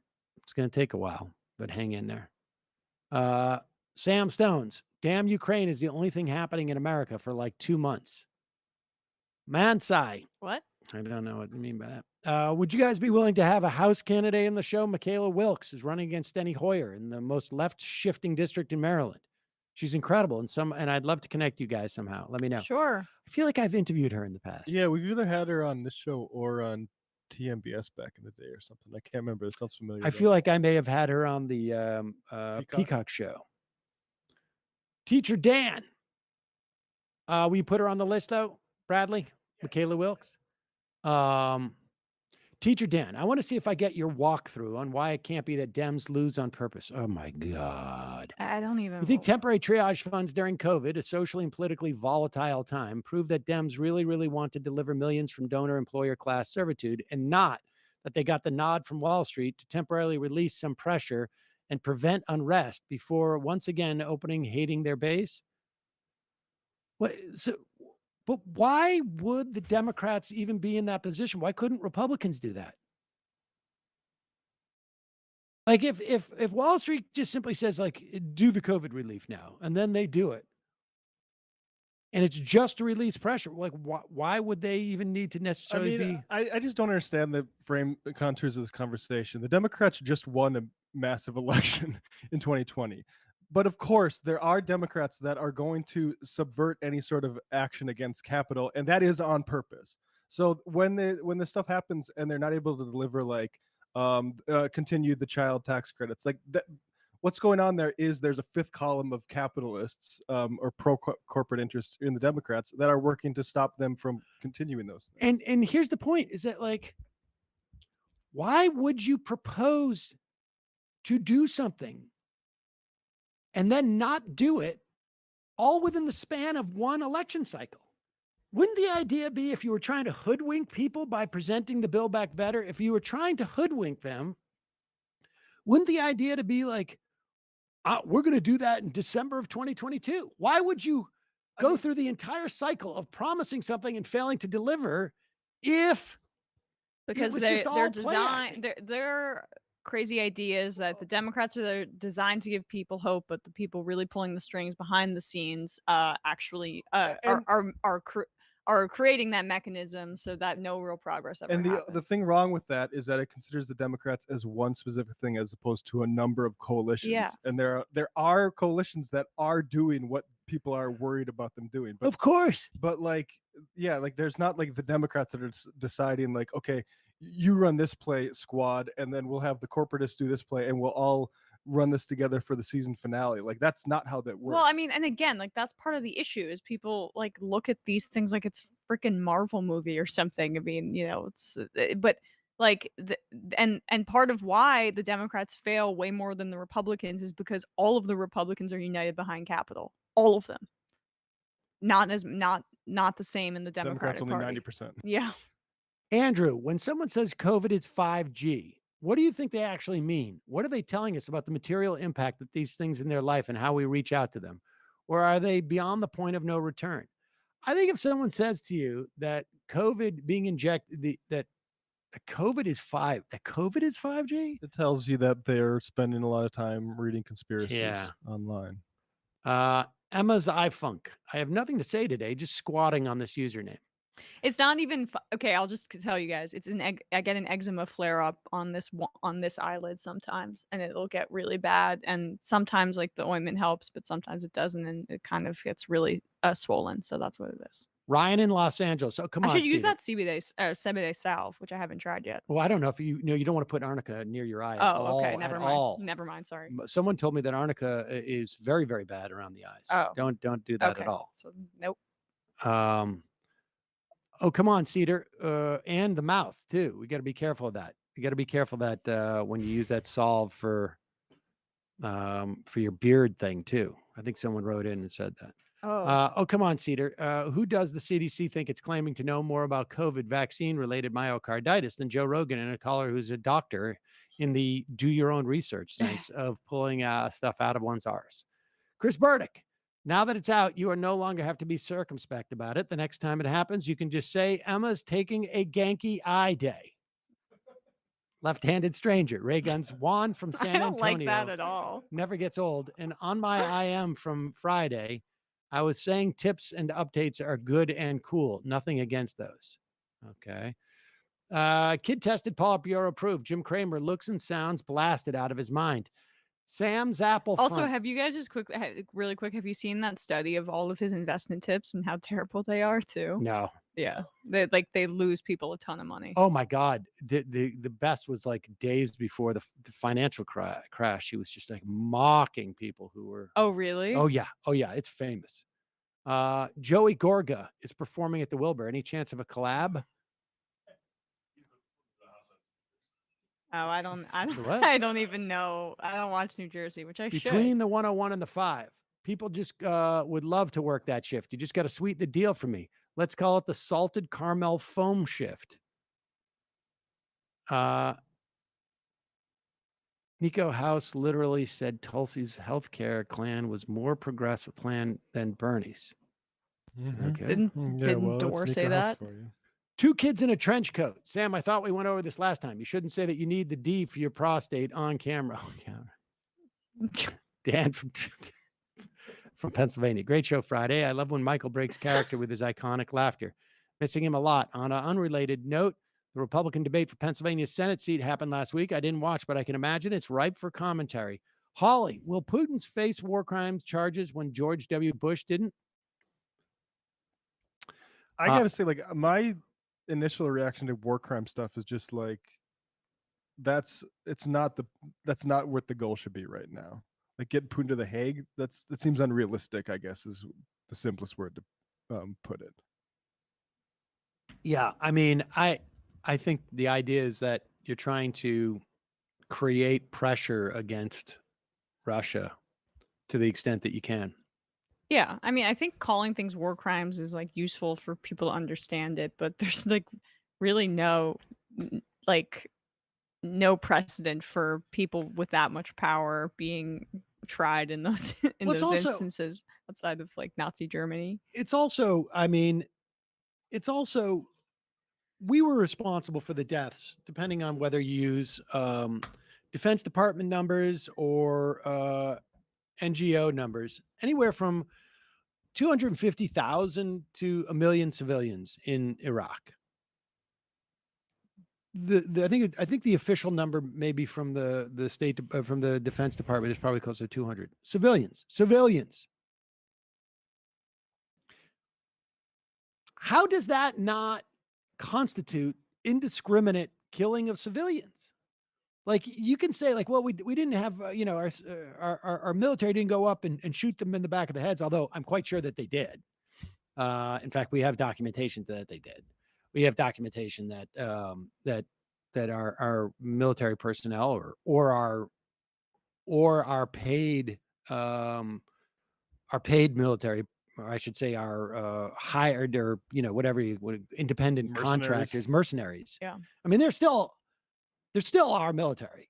I hate to say it's just while they're on our payroll, they're our military, and it's just an accounting thing at that point. And plausible deniability thing. And deniability. And we certainly shot people driving up the checkpoint. I mean, we killed hundreds of thousands of people, civilians. And it was completely predictable. It's like, I hold my pen up like this.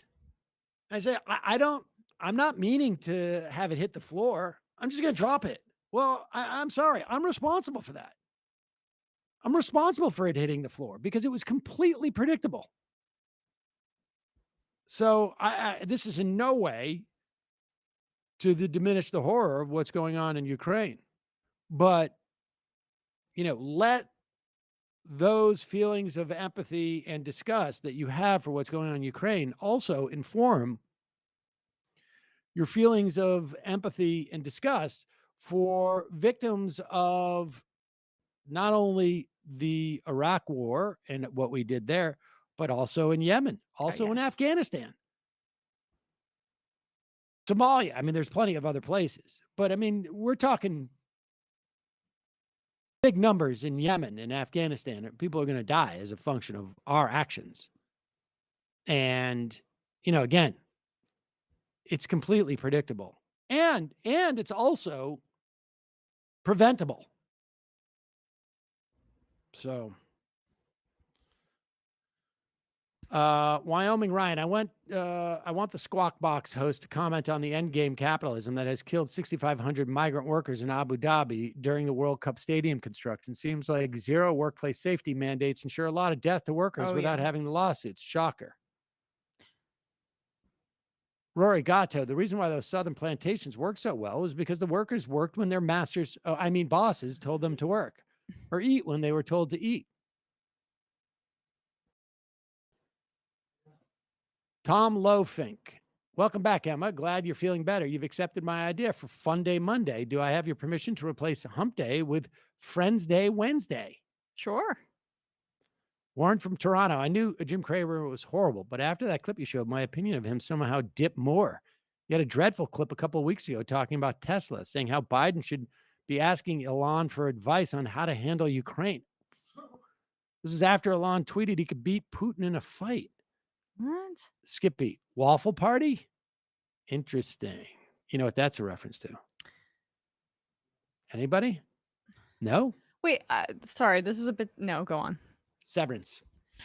This is a bit delayed, but I thought the World Cup was happening in Qatar. Not Abu Dhabi. They just wrote in about Abu Dhabi, no? I don't know, maybe this is... Because I saw that, like, I forget the name of the Nazi architect. Oh, Albert Speer Jr. Yeah, Albert Speer Jr. His father who was knew tried. Speaking of war criminals, tried in Nuremberg. His son is designing the stadiums for that. I Or didn't designed. I He didn't look died, I into think. that. I did see that Albert Speer Jr. knew Hitler as a uncle, which is interesting. I would just say, like, if we're trying to put some of like the darkness of the West behind, like, let's not do Olympics that are designed by descendants of Nazis. Yeah, like that. namesakes of Like, them. can we just, like, I'm sorry, I don't care what you did. You're gonna need to not have your name on giant Olympic buildings. Do a rest stop. Yeah, but it makes sense, like, given all of the unethical construction issues of what we're seeing and like what's happening there. That's the pool they dip into. Yeah, of course. Let's play a couple of Donald Trump inspired clips, shall we? Yes. This is pretty impressive. The level of insanity that is exhibited by these people, and by that I mean just the complete break from reality that constitutes the base of the Republican Party, is just fascinating. And look, you can find criticism of people of every political stripe, and you can find, but does anybody think that this is an outlier? Let's put it that way. Like, there at one point it becomes quite clear that the number of people who are espousing this sort of insanity at these rallies, that they're getting it from someplace. And here is the Right Side. What is it? The Right Side Broadcasting Network. They are the latest to try and like clean up and start to make cash off of becoming like the Trumpista. Well, yeah, they were running a lot of his rallies in 2016 just raw. That's how they got. I mean, Fox did that too. Yeah. Until. But now OAN is like kind of in shambles given how much money they've lost. But Yep. So here's the new. Here's Right Side Broadcasting Network, and this is outside of Donald Trump's rally. Here is one of the typical people who go and see one of these rallies. The election, I believe, was stolen, but we know that Space Force has it all. Trump has all the information. It's going to be overturned. What do you think Space Force has? Space Force is a military branch of the, just like the Army, all the military. And they literally, walk up here. They literally, the night of the election, they literally watched the election be stolen. They know, they watermarked the ballots. They know exactly what happened with every ballot. They know what fake ballots, all right? They knew the election switches. They know what countries were involved. They know they followed the money. They know what every politician that's been paid off. They know there was 269,000 sealed indictments, but I think it might even be up to 500,000 sealed indictments. And I believe that we're going to have an emergency broadcast in the middle. What would be nice at this point is for the reporter to be like, what's your citation for any of this? But that would be nice, but that's not going to happen No. on Right Side Broadcasting. But here's a couple of Network. things that I want people to keep in mind here. Those people, I think, behind her are with her. This woman's not like living in a tent. She's like living her life.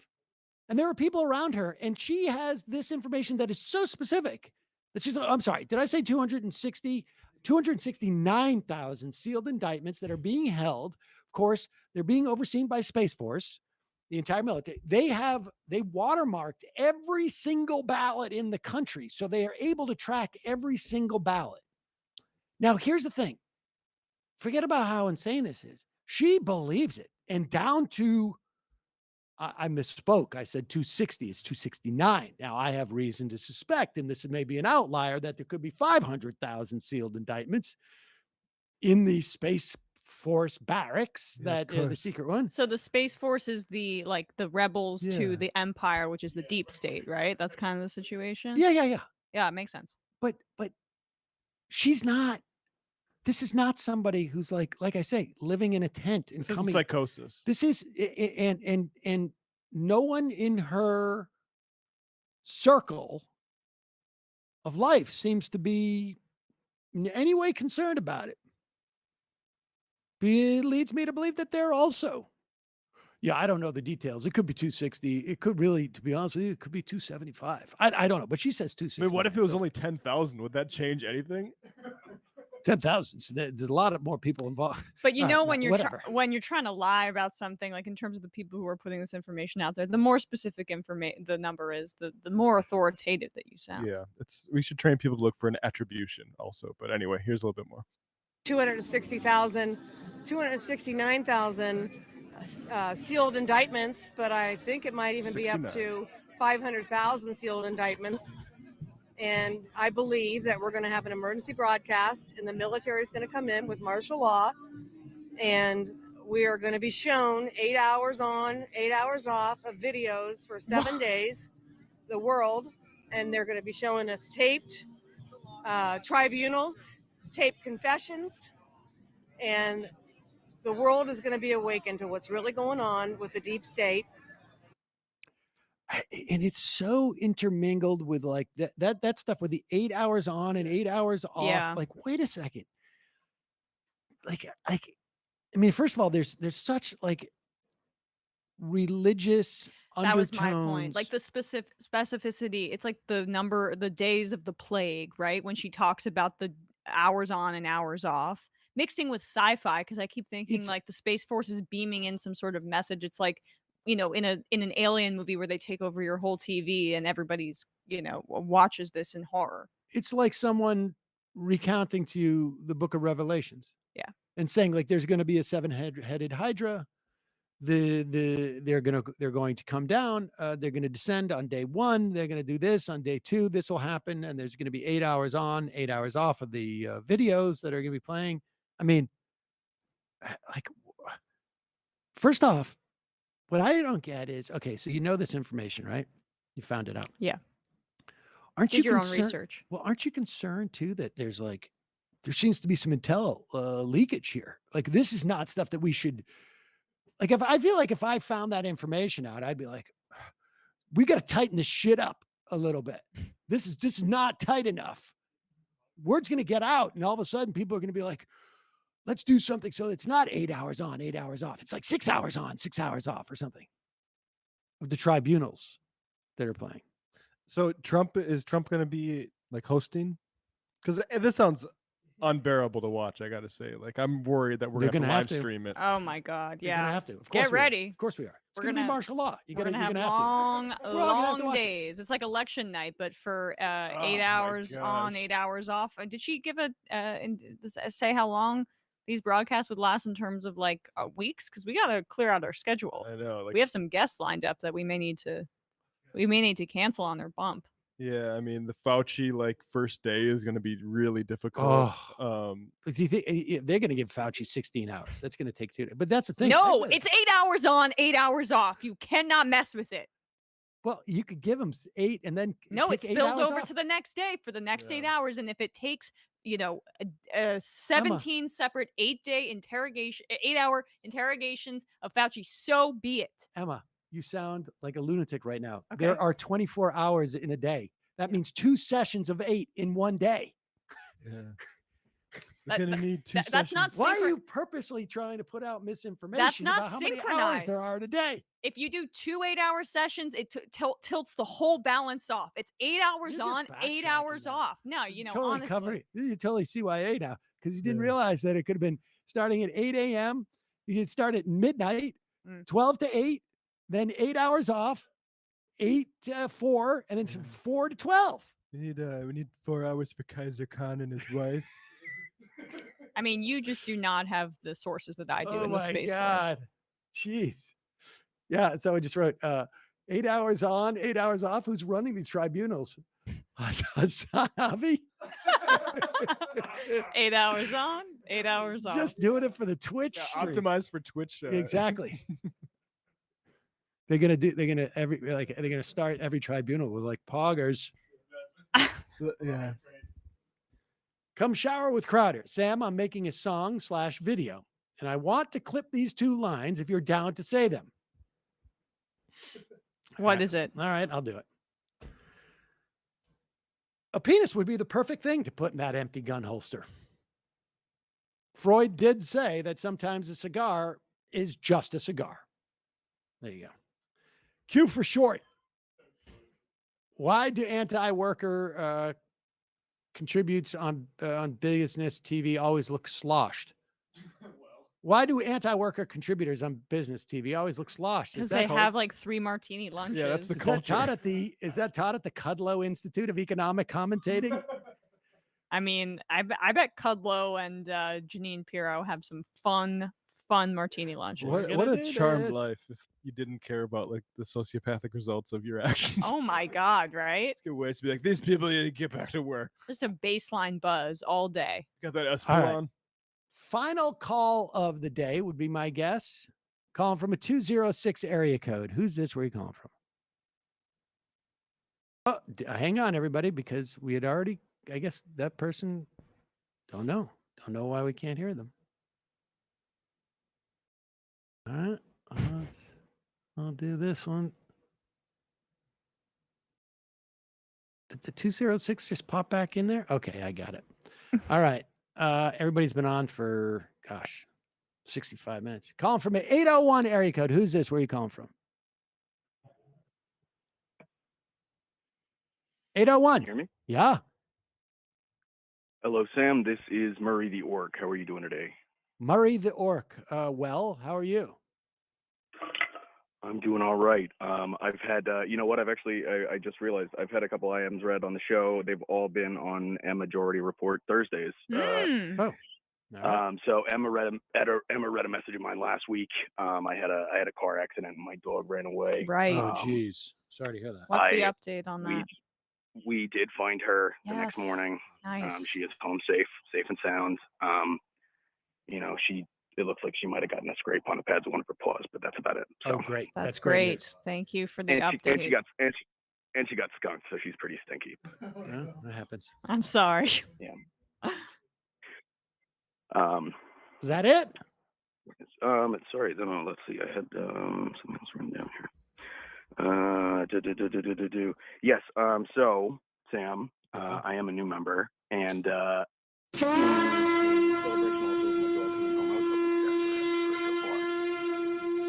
You just got one. You just got goodness. one. Oh, there's your phone blowing sorry, up because of the shofar. All right. And then Sam, I did want to ask you one last question. If you Okay. got a second. Just because I worried sometimes you feel a little left out. And there's been some discourse recently, so I wanted to ask if any of the callers have ever told you what a cutie pie you are. Well, thank you. I have at times been referred to as a cutie pie. Yes. So thank you. All I right. appreciate Well, that. because you and Matt both are. Well, all right. Well, there's no reason why you Wow. couldn't have just let me bask in Or that myself. not but okay. purposely excluding Bradley from Yeah. this discourse, but Bradley hasn't been on camera that much. It takes a while. hey, Appreciate the call. Appreciate Yeah, the call. thanks for Glad having to me hear on. the dog is good. All right. Thank you. All right. Should we just take one more? Take one more call. Call from a 706 area code. You are genuinely the final caller of the day. Genuinely. 706. Hello? Hello? Hello, Sam. This is Representative Katie Porter from California's 45th Congressional District. How are you doing today? Well, how are you? I'm doing okay. So recently, you might have seen me, as I'm always known to do, just kind of laying apart the financial schemes and issues that we have here in the States. And I've been put on to your show recently by a longtime IMer, Nerd Cheetah. Nerd Cheetah. Okay. Yeah. So I'm worried that there are some financial entanglements that need to be addressed with the majority report. Fair enough. What do you think they are?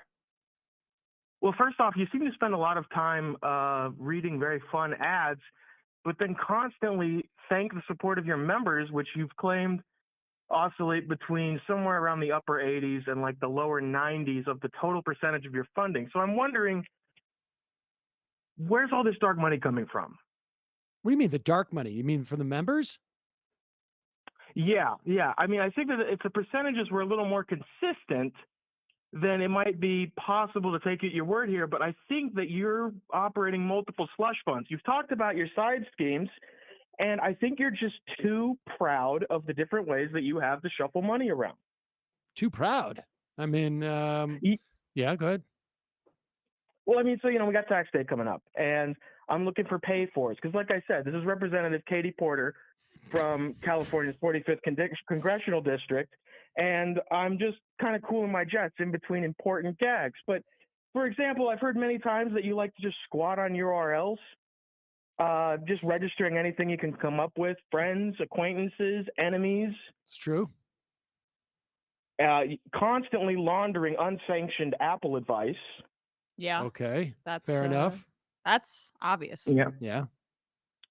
Yeah, and I'm a little uncomfortable with some of these PACs that I've seen popping up, and I don't know how many of them are directly involved with you or not. Okay. Well, you've got your Majority.fm membership page. You've got your Poggers PAC. You got your Say Bay Day PAC. I just think that these are too many unregulated sources of income, Sam. Well, I appreciate that, Representative Porter, and your buddy Nerd Cheetah. Appreciate the call. Gonna jump. Thank you. He's dodging. I'm dodging. I mean, yeah. I'm running away. Unlike a congressional hearing, you have the ability to hang up the phone. Exactly. On Katie Porter. Oh, this is pretty good. This is Representative Lisa McClain. Apparently was complaining about the Democrats voting to legalize marijuana in the House. Say there's only 2 Democrats who voted against it. One was Henry Cuellar, and the other was some dude from New Hampshire, right? Chris Pappas. I don't get the New Hampshire thing. Like that's like that one doesn't make sense to me. Cuellar makes sense. And here is Lisa McClain. And, one of the things that's great about being at a Trump rally, being a Trump supporter, is that you can say stuff like Space Force has all these watermarked ballots and there's 250,000 to 500,000 sealed indictments in Space Force barracks, and they're going to deploy that with making us all watch tribunals 8 hours on, 8 hours off. And then you can also just make up things in history. Yeah. Like Representative Lisa McClain did. Here she goes. While President Trump was in office, we didn't have a war, and I think he made 3 peace treaties. That was 3 peace treaties, not 3 pieced treaties. 3 peace treaties. I got the best 3 piece Like a- treaties, like a 3-piece suit. Right. Like I went to McDonald's and ordered a 3-piece treaty. Wasn't there like they did a treaty with like well, I don't know if it was actually she's talking up with us, but with like with Israel and the UAE, and it was really turned out to be just sort of like codifying a trade agreement It's or for something. world peace, actually. So thanks. And then there was other piece things I did too. Like the deal with the Taliban to not take over until after I left office. While President Trump was in office, we didn't have a war, and I think he made 3 peace treaties. Caught Osama bin Laden and Soleimani, al-Baghdadi, and this president is weak. And I'll tell you, weakness breeds aggression. We need strength. We need somebody who will stand up for America and put America first again, like President Donald J. Trump did when he was in office. Okay. What's fascinating about this is not just that she's bragging about the peace treaties that he did and how we need strength so that to stop aggression, we need to be aggressive. Those were the strongest peace treaties you've ever seen. I sort of feel like if you're going to address a big crowd like that, you should double check. Like, I think he did 3 peace treaties, but then the other thing you should also double check is like the Osama bin Laden thing. In fact, we all know where Donald Trump was when Osama bin Laden was killed. Don't we? We know exactly where he was. He was sitting in the audience of the Washington Correspondents' Dinner, I think it was. And Barack Obama was mocking him. Probably why the guy ran for president. That's what they say. Legend has it. But all the while, the president had just basically signed off or just came back from wherever the Situation Room was where we assassinated Osama bin Laden. I'm not going to get into my rant about why we should have arrested him, but at this moment, you can find it in other places. They would have been weak. It would have been weak. Like she says. I mean, yeah. The maybe she's referring to the fact that there's a conspiracy theory that Obama didn't actually kill Osama bin Laden, and in secret, Trump killed the real one. I mean, where was the body? Space Force did it because they can also travel through time. Yeah. So a Trump rally is very much like you're transported to another world. It's like going to like Harry Potter world or something where you can believe in fanciful things. There you go. You can escape your real life for a second, the real life in which Obama killed Osama bin Laden. And here Trump did it. it doesn't matter. Killed Obama, killed Soleimani, killed al-Baghdadi, killed the Dabba Dabba. It doesn't matter. Yeah, yabba dabba do. Yabba dabba. Got It 'em doesn't all. matter. I killed them all. He founded ISIS. I killed ISIS. Which makes Biden's weird press conference where he assassinated the new ISIS leader and thought that was some big win for him inexplicable. I know, just nuts. Because they'll take credit for killing Osama bin Laden anyway. Whatever Biden did, I did it twice. I killed them twice. They were dead, and I let them be alive. I walk around like it was like my Bernie. It's like a Bernie, like a what is that? What was that show? Weekend at Bernie's. Weekend and Bernie situation. And I just put that up there. Anyone you Um, can kill, I can kill better. Also at the Donald Trump rally was, in fact, Donald Trump. This is in Washington, Michigan, and he is he's taking aim at Congressman Peter Meyer. And he had to be told that his name was Meyer because, like you read it and it doesn't seem like that. But when you're Donald Trump and someone tells you that this is how you pronounce the name, even though it's spelled in a way that may look like something different, it's the name's fault. And so you mock it. Against one of the 10 impeachers, a guy who spells his name M-E-I-J-E-R, but they pronounce it Meyer. The hell kind of a spelling is that? Meyer. It's Meyer, but it's actually pronounced Meyer. I said, how the hell do you pronounce this guy's name? Nobody knows him. He's done nothing in Washington. I said, how do you pronounce his name? Is it Meyer? They said it's Meyer. How the hell do you get Meyer out of it? But I'd like. He's just trying out the material. Roasting a guy for having a silent when did he J. drop the F-bomb again? When does he drop the F-bomb? I mean, he did so well with that. There's no way he didn't drop the F-bomb there, did he? I wonder if it's been, F this guy. This is how I spell it. I spell it F-U-C-K-E-R. That's the way I spell it. More like fucker. Yeah, exactly. Let's watch that crowd reaction again too, because it is like it's like there's a kid behind him. Nice getting speaking of indoctrination. There's a couple of people who just seem like we're not really getting the. He's good really stuff. just a schoolyard bully. Like, what, you spell your name like Katie with a K as opposed to a C? That's so silly, so dumb. What a loser. A loser.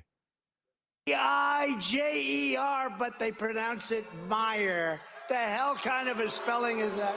Meyer. He didn't drop the F-bomb, but he did the hell, right? Kind of halfway. That's enough for them, yeah. The real question is, It's an appetizer. there is that name is a Dutch name. There are in Michigan more than 500,000 people who have Dutch ancestry. You wonder if, like, is he Jewish? Meyer? Yeah, I don't know. I was checking because Sometimes he does those vaguely anti-Semitic. Oh no, See, I think he thought it was Spanish, Oh. Yes. so that's why he did it. I was trying to think just you're right. track the racism. Why is this guy hiding the fact that he's Puerto Rican? Yeah, why are we doing the J's like the Mexicans do? Yes, doesn't make sense. When your name Doesn't could, make sense. Little weird. it could be Little weird.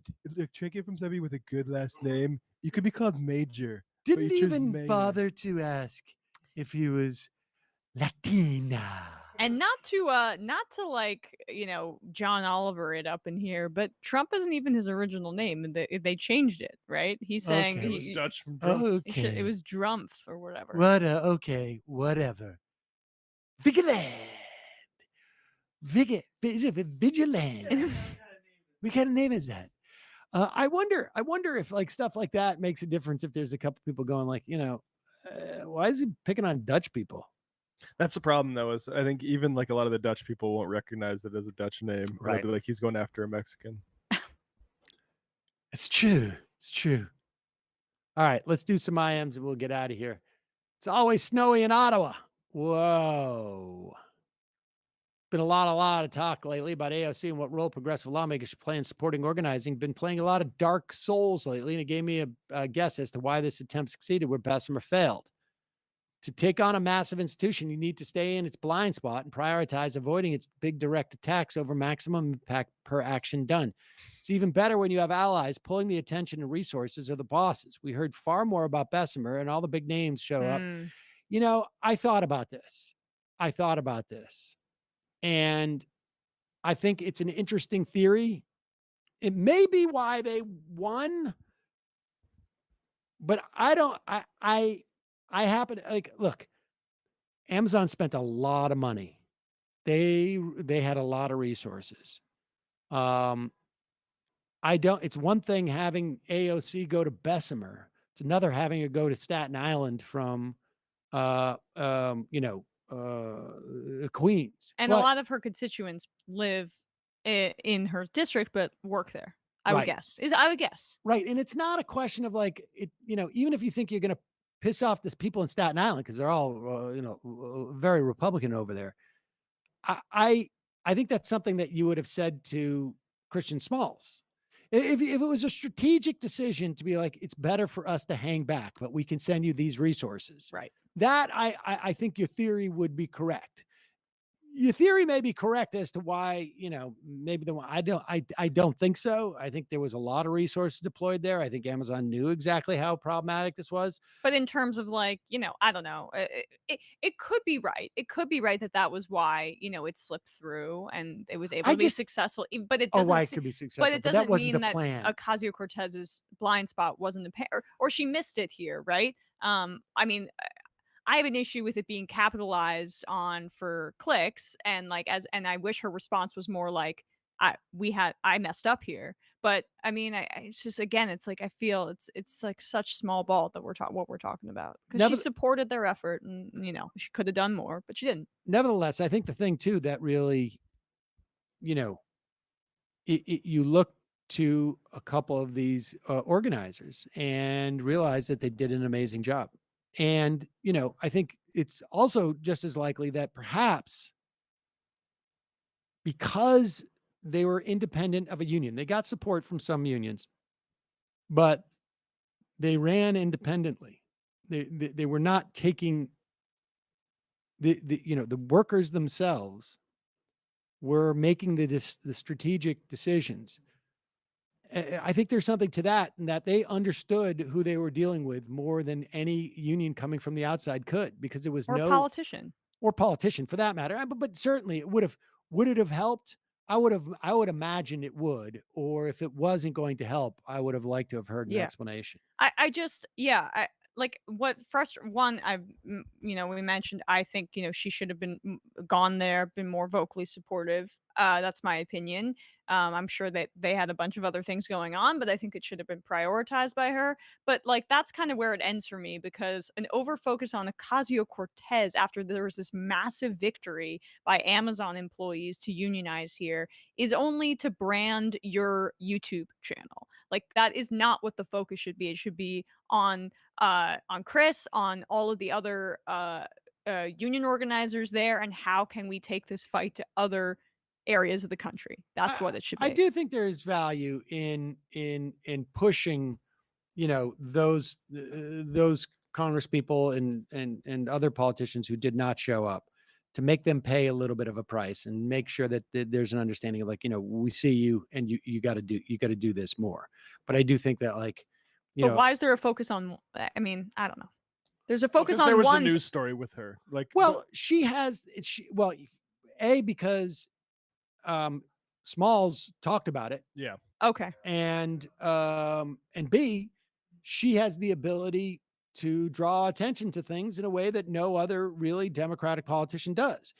And, this seemingly is something that she should be deploying those resources for. If there's a legit reason why she didn't, she should be out there and being a little bit more, explaining that, and also explaining to the leaders who are organizing, prior to it. Yeah, so that, but it's a degree. It's like it's a I get debate about degrees, because she was supportive of the effort. She just wasn't on the ground, which again I think is a fair critique. But there's but the over focus on it is frustrating, because it's not the story here, in my opinion, at all. I think the over focus is probably not as large as it seems to us, because it's in a corner of Twitter.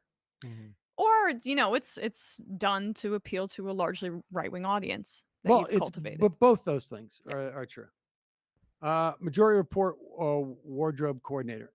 Hey, I'm glad your eye inflection cleared up, but obviously I hope you never get another one. But if you do get another one, have you ever considered wearing an eye patch and fully committing to the pirate Amy Goodman bit? That's a good point. Maybe next time. There you go. And there will, unfortunately, most likely be a next time. I could get one of those steroid creams, but I really don't want to do that.